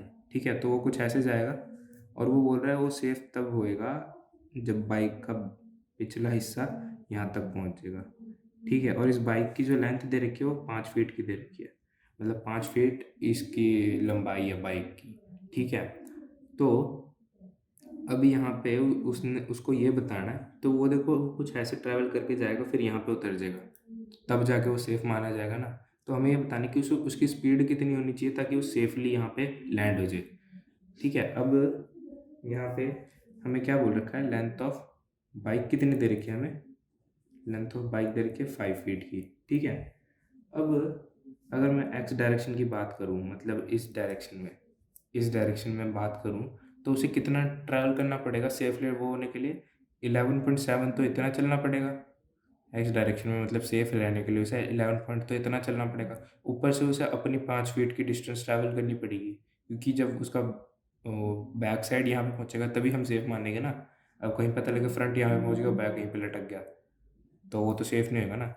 तो यहाँ पे जब तक बैक उसका नहीं पहुँचेगा तब तक सेफ नहीं मानेंगे। तो 11.7 फीट उसका इतना हो गया, और 5 फीट उसने अपना खुद का वो चल लिया। तो एक्स उसने टोटल कितना चला, 11.7 + 5 = 16.5। ठीक है, 16.5 फीट उस एक्स डायरेक्शन में टोटल चला, और वाई डायरेक्शन में देखो उसने कितना चला, वाई डायरेक्शन में मतलब इतने में कितना चला वो कुछ चला नहीं। अब मैं क्या कर रहा हूँ, मैं इस जगह को रेफरेंस पॉइंट मान रहा हूँ अपना। ठीक है, इस जगह को रेफरेंस पॉइंट मान रहा हूँ। अब वो देखो यहाँ से गया, फ्लाइट ली उसने और वापस यहीं पे पहुँच गया, तो वाई डायरेक्शन में तो कोई वो ही नहीं हुआ, उसका फ़र्क नहीं पड़ा। ठीक है, तो वाई डायरेक्शन में उसने कोई डिस्टेंस ट्रैवल ही नहीं करा। ठीक है, वो जिस हाइट पे चढ़ा था उसी हाइट पे वापस पहुंच गया, तो वाई डायरेक्शन में उसने कोई डिस्टेंस ट्रैवल नहीं करा। ठीक है, तो अगर हम इक्वेशन ऑफ ट्रेजेक्टरी लिखे, जो कि होती है y = x tan theta minus gx² by 2u² cos square theta, ये होती है हमारी इक्वेशन ऑफ ट्रेजेक्टरी। अब यहाँ पे हमने देख लिया y तो 0 है, 0 हो गया, और ये x tan theta minus gx² by 2u² cos square theta, ये बन गया हमारा कुछ इक्वेशन। अब अगर इसकी हम साइड्स चेंज करें, इसको उधर लेके जाएं, तो ये कुछ ऐसे दिखेगा, x tan theta = gx² by 2u² cos square theta. ठीक है, इसको मैं अगर सिंप्लीफाई कर लूँ तो ये आएगा x sin theta by cos theta, ठीक है, = gx² 2u² cos square theta. तो यहाँ से एक cos गया, इससे एक x गया। ठीक है, यहाँ से हमें निकालना है u, तो u² मैं इधर ले आऊँगा, तो ये इक्वेशन कुछ ऐसा दिखेगा, gx/2 sin theta cos theta. ठीक है, तो ये क्या बन जाएगा, gx/sin 2 थीटा। ठीक है, ये क्या बन गया, sin 2 थीटा। ठीक है, अब यहाँ पे सिंपली वैल्यूज पुट कर दूंगा तो मेरा u का वैल्यू आ जाएगा, तो u = जी हमारा होएगा 32.2, क्योंकि यहाँ पे सारी बातचीत फीट में चल रही है। ठीक है, तो फीट में जी की वैल्यू होती है 32.2 इंटू एक्स, उसने 16.7 चला, साइन 2 थीटा, साइन 2 इंटू 15 कितना होएगा 30 होएगा, तो 32.2 इंटू 16.7 बाय हाफ, साइन 30 कितना होता है हाफ, अंडर रूट, इसको सॉल्व करेंगे तो हमारा आएगा 32 फीट पर सेकेंड। ठीक है, तो अगर वो इतनी स्पीड से चल रहा है तो वो डिच को सेफली क्रॉस कर लेगा। हमारा क्वेश्चन है a person standing on the top of a cliff of 171 feet high वो has to throw a packet to his friend standing on the ground 228 feet horizontally away. If he throws the packet directly aiming at the friend with the speed of 15 feet per second, how short will the packet fall? अब यहाँ पे क्या बोल रहा है, एक बंदा खड़ा है यहाँ पे क्लिफ पे कहीं पे, ठीक है, ये मान लो एक क्लिफ है, ये कोई क्लिफ है, ठीक है, उसका दोस्त यहाँ पे खड़ा कहीं पे, उसने क्या करना है, उसे पैकेट थ्रो करना है, उसका दोस्त यहाँ पे खड़ा है, उसको डायरेक्ट वो क्या करता है डायरेक्टली एम करके, मतलब कुछ ऐसे एम करके अपने दोस्त की तरफ पैकेट फेंकता है। अब इतनी तो उसमें ताकत होगी नहीं, इतना तो कोई खली नहीं होगा कि सीधा पैकेट फेंक दे और इसके दोस्त तक पहुंच जाए, क्योंकि वो 228 फीट की दूरी पे खड़ा है और ये दूरी कम नहीं होती। ठीक है, तो अगर वो यहाँ से पैकेट फेंकेगा तो जाहिर सी बात है वो पैकेट ऐसे जाएगा और कहीं जाके ऐसे गिर जाएगा, उस तक पहुँचेगा ही नहीं। ठीक है, तो वो क्या बोल रहा है, वो ये पूछ रहा है कि वो ये कितनी दूर गिरेगा क्लिफ से। ठीक है, वो क्लिफ से कितनी दूर गिरेगा, तो अगर मैं इस डिस्टेंस को x मान लूँ, मतलब जितनी दूर वो गिरा है उस डिस्टेंस को मैं x मान रहा हूँ। ठीक है, और मैं इस पॉइंट को रेफरेंस पॉइंट मान लेता हूँ। ठीक है, मानो उसने थीटा एंगल पे इस पैकेट को अपने दोस्त की तरफ फेंका। ठीक है, और उसकी हाइट कितनी दे रखी है क्लिफ की 171 फीट की। ठीक है, हमें बताना है how short will the packet fall. ठीक है, तो अगर मैं इक्वेशन ऑफ ट्रेजेक्टरी लिखूं जो कि होती है y equals to x tan theta minus g x square by 2u square cos square theta. ठीक है, अब यहाँ पे अगर मैं tan थीटा निकालूं, tan थीटा कितना होगा 171 बाय 228। अब ये कैसे लिया मैंने, अगर ये एंगल थीटा है तो ये एंगल भी थीटा होगा ना, ये एंगल अगर थीटा तो ये भी थीटा होगा, तो यहाँ से अगर tan थीटा अगर मैं निकाल लूँ तो ये आएगा, तो मतलब थीटा की वैल्यू आ गई हमारे पास, तो वो कितनी हुई, theta equals to tan inverse 171 by 228। ठीक है, तो थीटा हमारे पास यहाँ से कितना आएगा 37 डिग्री, इसको सॉल्व करेंगे तो आएगा हमारा 37 डिग्री, थीटा आएगा 37 डिग्री। ठीक है, उसके बाद अगर मैं वैल्यूज पुट करूँ इक्वेशन ऑफ ट्रेजेक्टरी में इन सब की, तो ये आएगा -171। अब मैंने इस पॉइंट को रेफरेंस पॉइंट माना है, तो ये मैं क्या कर रहा हूँ, इससे नीचे के सारे नेगेटिव मान रहा हूँ, इससे ऊपर पॉजिटिव मान रहा हूँ। ठीक है, तो ये आ गया -177 एक्स में निकालना कितना वो चला है tan -37। ठीक है, अब -37 क्यों लिया मैंने, -37 इसलिए लिया क्योंकि मैं ऐसे में एंगल गिन रहा हूँ, मैं अब क्लॉकवाइज जा रहा हूँ, और एंगल हम कैसे मापते हैं एंटी क्लॉकवाइज, क्लॉकवाइज मान रहा हूँ तो मेरे को एंगल भी माइनस में लेना पड़ेगा। ठीक है, तो यहाँ पे minus g x square by 2 into 15 का स्क्वायर कॉस स्क्वायर -37। ठीक है, अब इसे मैं अगर सॉल्व करूँ तो -177 इक्वल्स टू -x, इसको सॉल्व करेंगे तो आएगा 0.75। देखो माइनस यहाँ पे कैसा है, tan minus theta minus tan theta का इक्वल होता है। ठीक है, तो ये माइनस बाहर आ गया, हो गया 0.75 माइनस 32.2, यहाँ पे फीट में सारी बातचीत चल रही है तो इसलिए जी की वैल्यू 32.2 लिया है, क्योंकि जी में उसकी वैल्यू इतनी फीट में उतनी होती है जी की वैल्यू, 2 इंटू 225 मल्टीप्लाइड बाय 0.8, इसकी वैल्यू 0.8 होती है, और कॉस माइनस थीटा की वैल्यू कॉस थीटा ही होती है। ठीक है, तो इसका स्क्वायर करेंगे तो ये कितना, अब इसको सॉल्व करेंगे आगे तो ये आएगा 171 equals to -0.75x minus 0.1125x square. ठीक है, इसको आगे सॉल्व करेंगे तो ये कुछ ऐसा बन जाएगा 0.1125 25x² plus 0.75x minus 171 equals to 0। ठीक है, अब इस क्वाड्रेटिक इक्वेशन को अगर हम सॉल्व करेंगे तो पता है, तो हमारा x आ जाएगा 35 फीट। इस इक्वेशन को सॉल्व कर लेना, इसकी तो आसानी है, इसको सॉल्व करोगे ये फीट में आ जाएगा आंसर 35। ठीक है, अब यहाँ पे हमें निकालने की वो कितनी दूर गिरा है। देखो क्वेश्चन में क्या बोला था, क्वेश्चन में कहा था if he throws the packet directly aiming at the front with the speed of 15 feet पर सेकेंड, अपने आप को खाली मान रहा है। देखो how short will the packet fall, मतलब कितने पहले वो गिर जाएगा उसके दोस्त से। ठीक है, तो ये हमारा जो आया ये x आया, ये आया हमारा x, मतलब इतनी वो क्लिफ से इतनी दूरी पे गिरा है, उसके दोस्त से कितनी दूरी पे गिरा है ये -x, तो हमारा कितना, हमारा क्या आ जाएगा, वो उसके दोस्त से कितनी दूरी पे गिरा है, तो 228 माइनस 35, तो उसके दोस्त से 193 फीट की दूरी पे गिरा है। पागल कहीं का, अपने दोस्त को 193 फीट और आगे लेके आएगा तब जाके उसके दोस्त को पैकेट मिलेगा। हमारा क्वेश्चन है a ball is projected from a point on the floor with a speed of 15 meter per second at an angle of 60 degree with the horizontal where it hit a vertical wall 5 meter away from the point of projection and perpendicular to the plane of projection without hitting the floor. Will the answer differ if the ball is 22 meter away? ठीक है, question क्या कह रहा है, ये कोई ball है ये कोई, ठीक है, इसको हॉरिजॉन्टल फ्लोर के साथ 60 डिग्री एंगल बना के थ्रो करा है the speed of 15 metre per second. ठीक है, अब वो पूछ रहा है कि एक 5 मीटर दूर वॉल है, 5 मीटर दूर वॉल है, क्या वो इसे हिट करेगी बिना ज़मीन में लगे। ठीक है, पहला तो ये पूछ रहा है, उसके बाद पूछ रहा है कि और एक वॉल है जो 22 मीटर अवे है,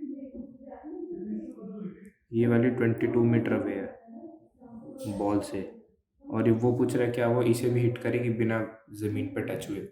तो हमें ये निकालने को कहा है, तो हम क्या करेंगे, अगर हम इस बॉल का रेंज निकाल लें with this velocity and this angle, तो हमें पता लग जाएगा कि इसको टच करेगी और किसको नहीं, है ना। तो इनिशियल स्पीड हमें कितनी दे रखी है, u equals to 15 metre per second की।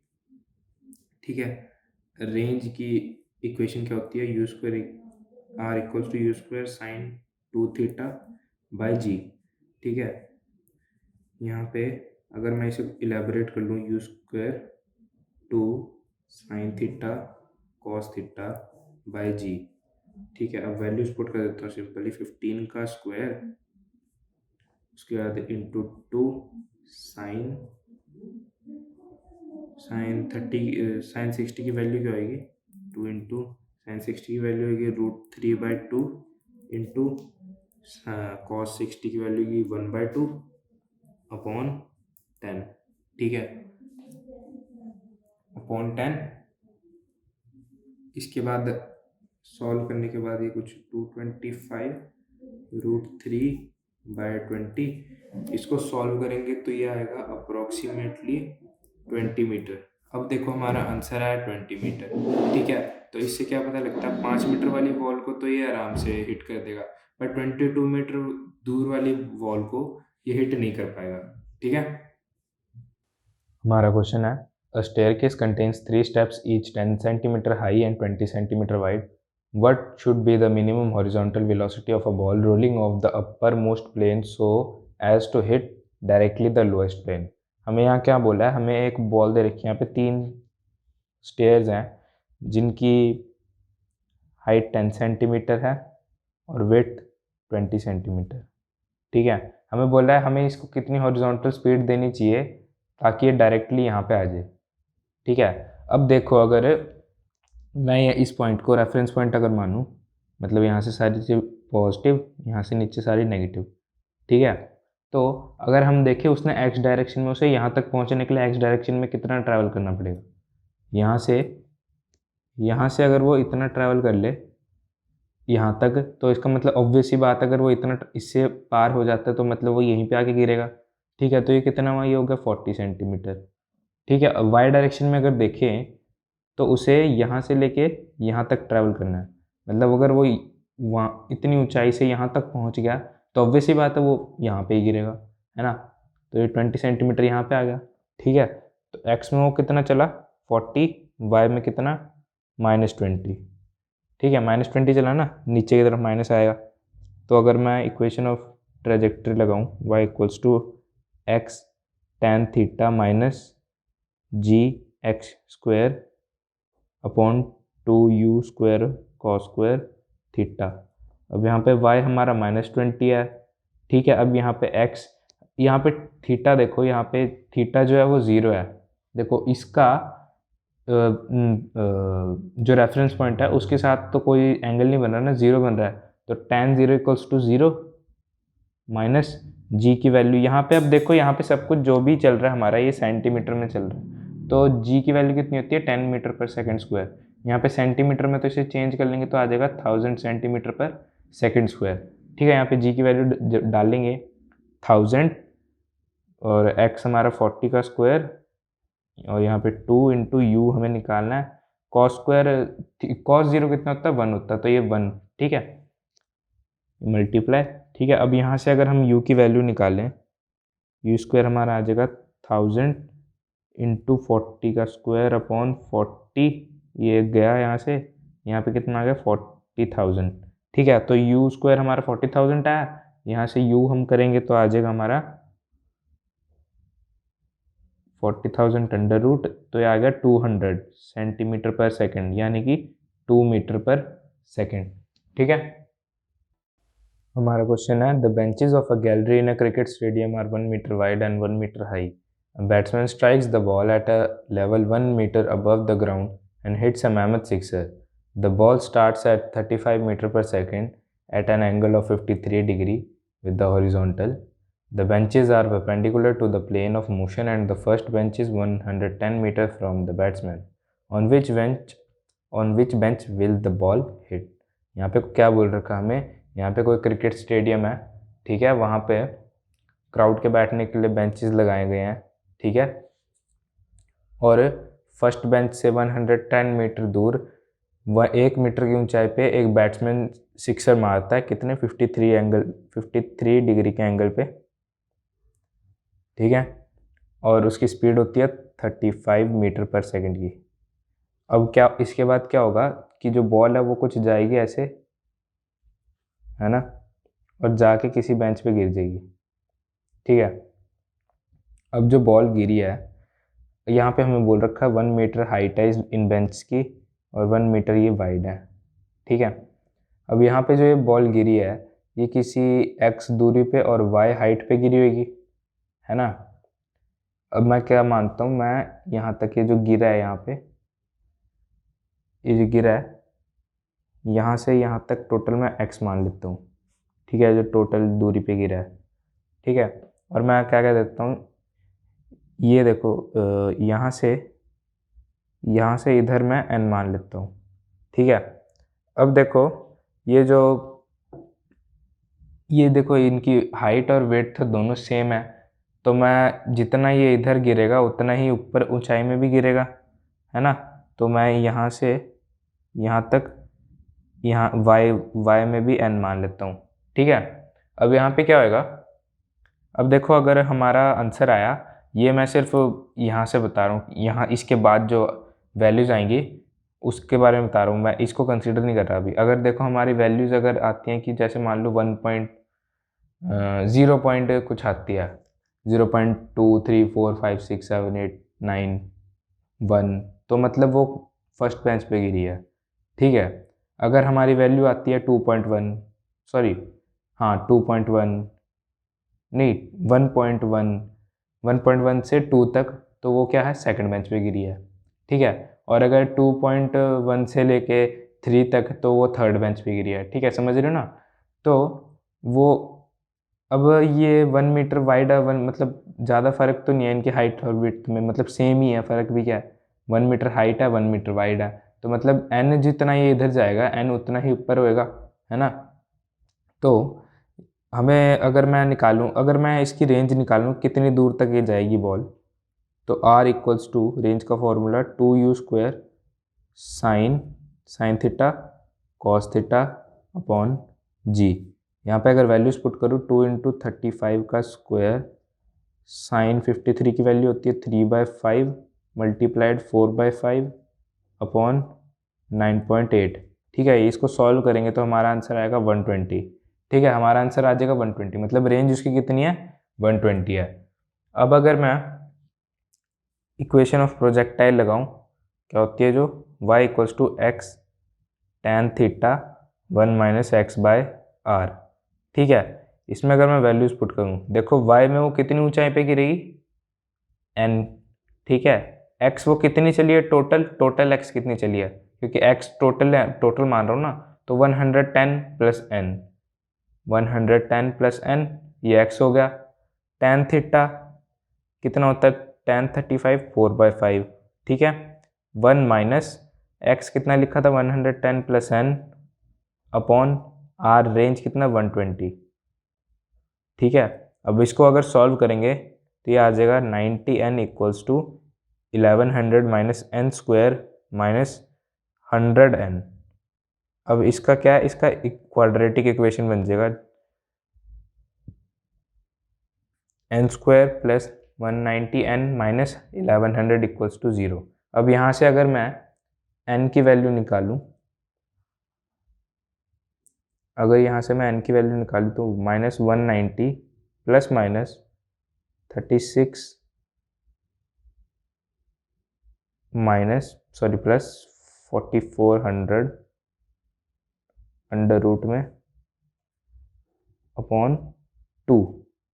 यहाँ से हमारा n का वैल्यू क्या आएगा 5.62। ठीक है, अब हमारा देखो n का वैल्यू कितना है 5.62। तो जैसे मैंने पहले बताया था, अगर हमारा n का वैल्यू 5.62 है तो मतलब वो 5 बेंच पार कर चुका है, उसके बाद 0.62 और चला, मतलब वो किस पे, 6th बेंच पे गिरा है। तो हमारा आंसर क्या हुआ, बॉल जो है वो 6th बेंच पे गिरी है।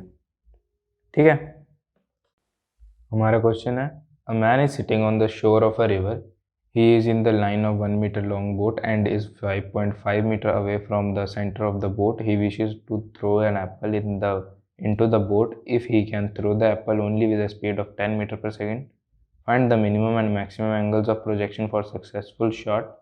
Assume that the point of projection and the edge of the boat are in the same horizontal level. यहाँ पे क्वेश्चन क्या कह रहा है, क्वेश्चन कह रहा है कि ये कोई बोट है, ठीक है, ये कोई बोट है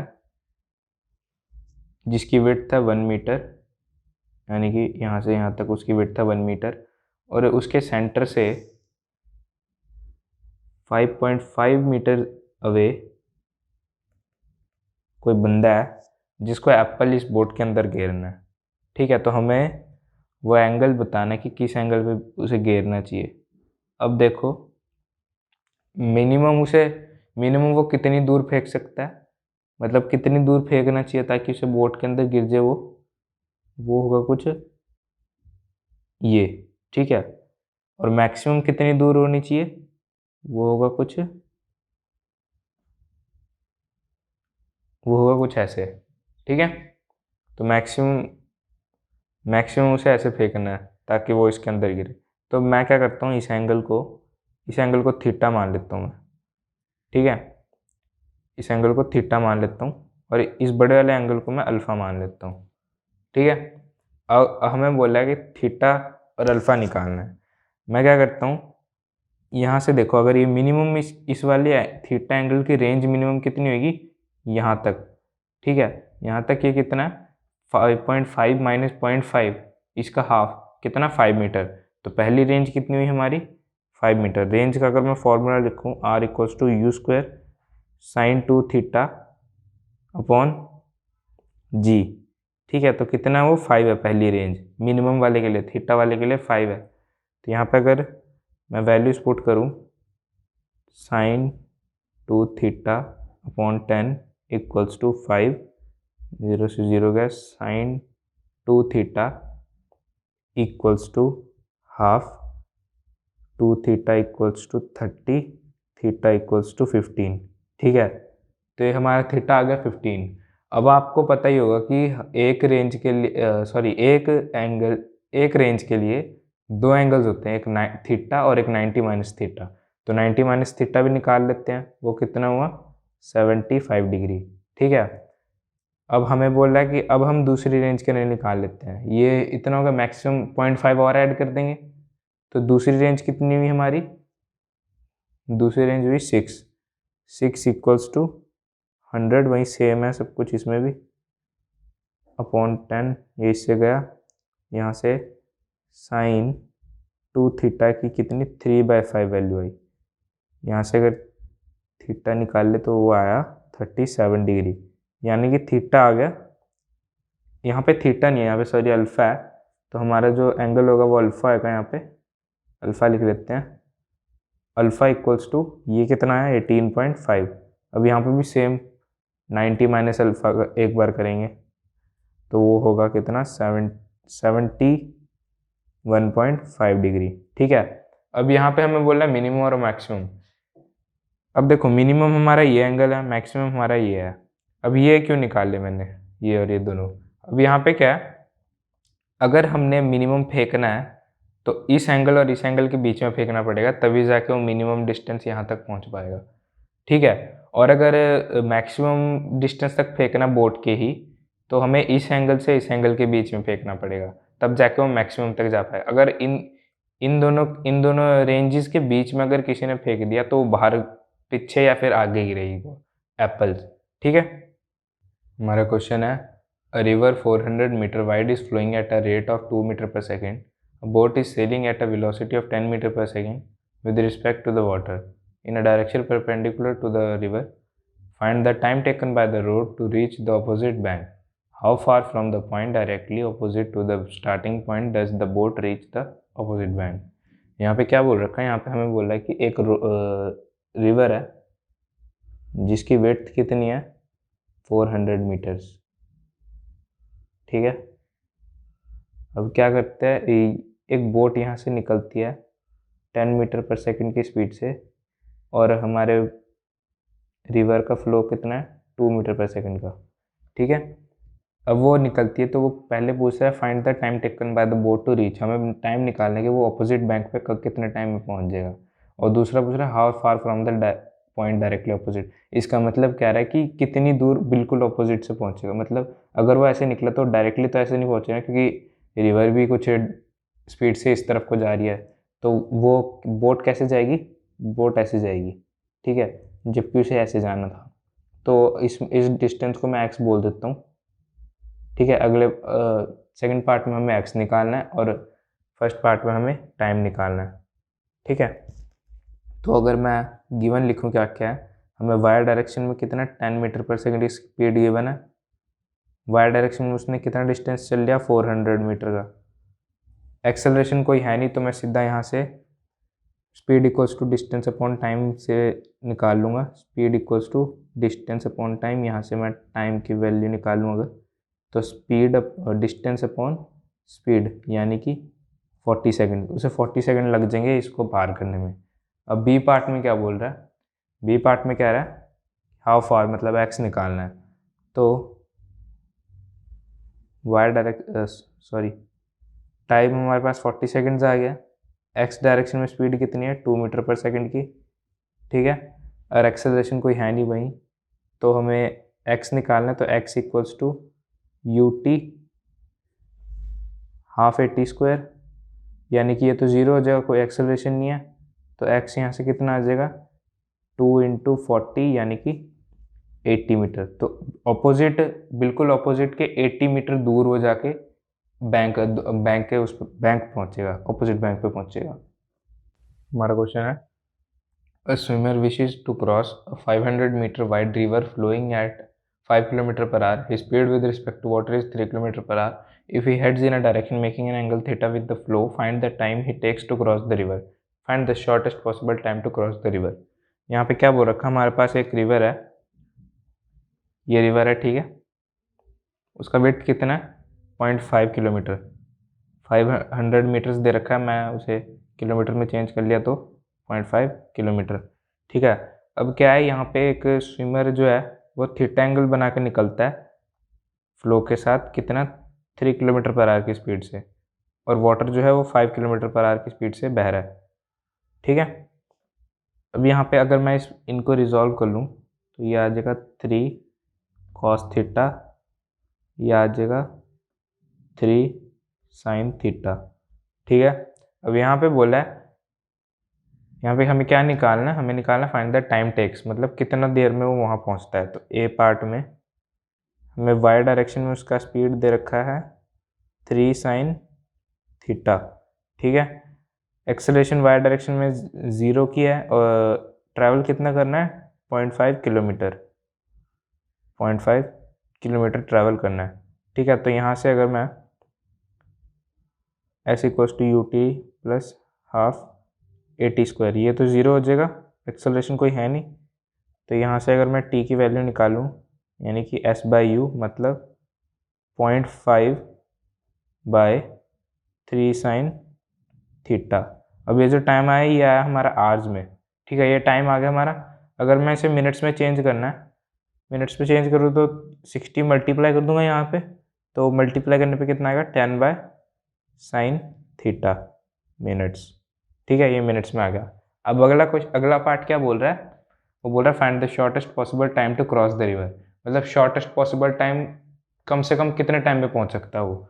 तो अगर हमें टाइम मिनिमम से मिनिमम करना है तो क्या करना पड़ेगा, इसको साइन थीटा को मैक्सिमम करना पड़ेगा। हमारा टाइम क्या है, टाइम आया 10 sin थीटा, सॉरी इस वाले को लेते हैं 0.5 या 10, जो मर्जी ले लेते हैं, 10 ही ले लेते हैं, 10 sin theta.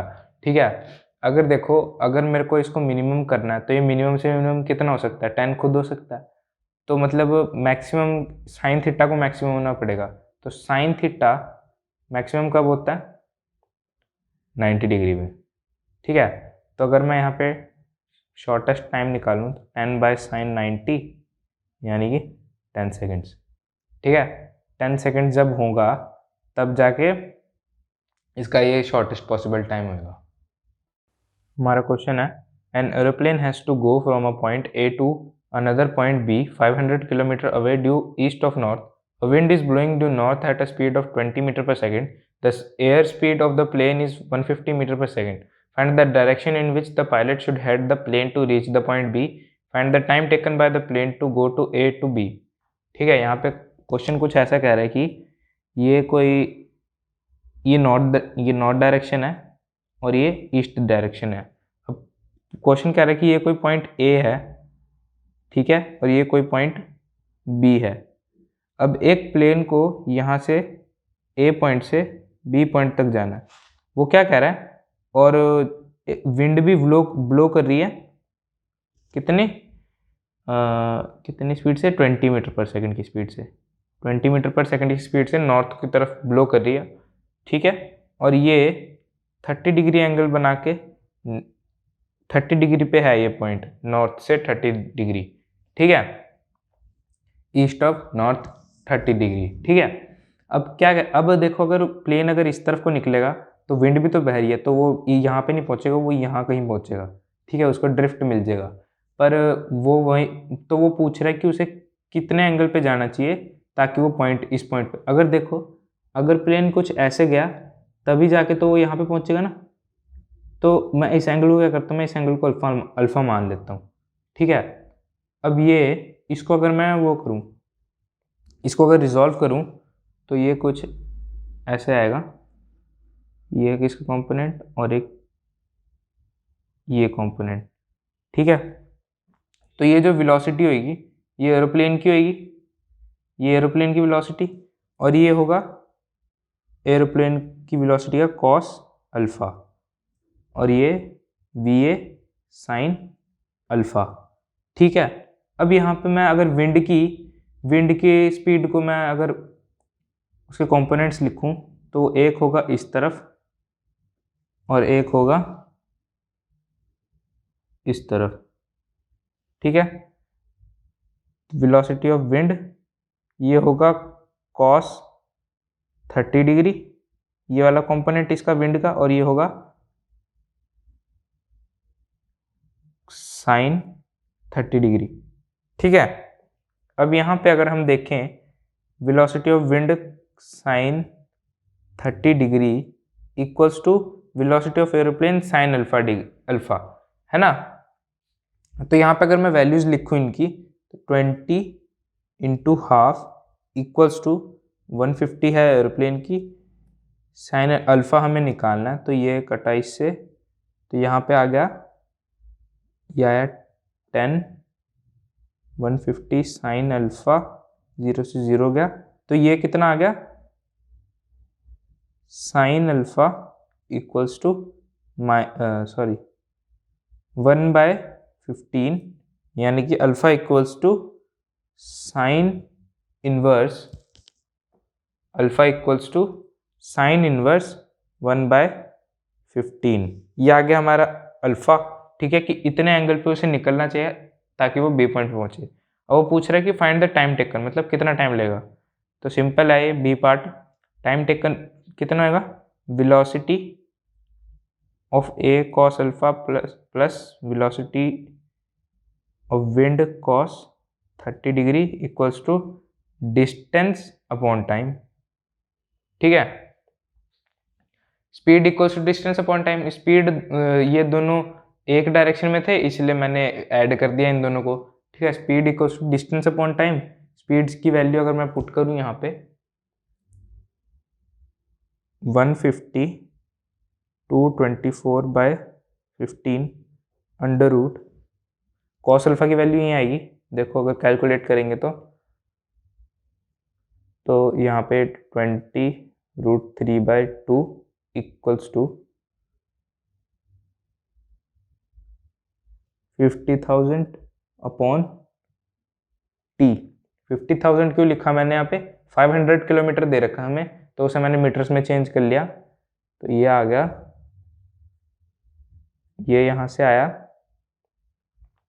224 under root plus √3 equals to, ये एक जीरो कट गया इससे, तो ये आ गया 50,000, ठीक है, आ गया 50,000/t। यहाँ से अगर मैं t की वैल्यू निकालूं, t की वैल्यू अगर मैं निकालूं यहाँ से तो आ जाएगा 50,000/√3 प्लस 224 अंडर रूट सेकेंड्स, ठीक है, इतने सेकेंड्स। इसे मैं मिनट में चेंज करना चाहूँ तो ये आ जाएगा कुछ, इसे 60 से मल्टीप्लाई कर दूंगा यहाँ से, प्लस 225 अंडर रूट, तो ये 49.9 मिनट्स आ जाएगा कुछ, मतलब अप्रोक्सीमेटली आ जाएगा 50 मिनट्स, ठीक है। तो 50 मिनट्स टाइम उसे लगेगा बी पॉइंट तक पहुंचने के लिए। इससे आसान सॉल्यूशन और कहीं नहीं।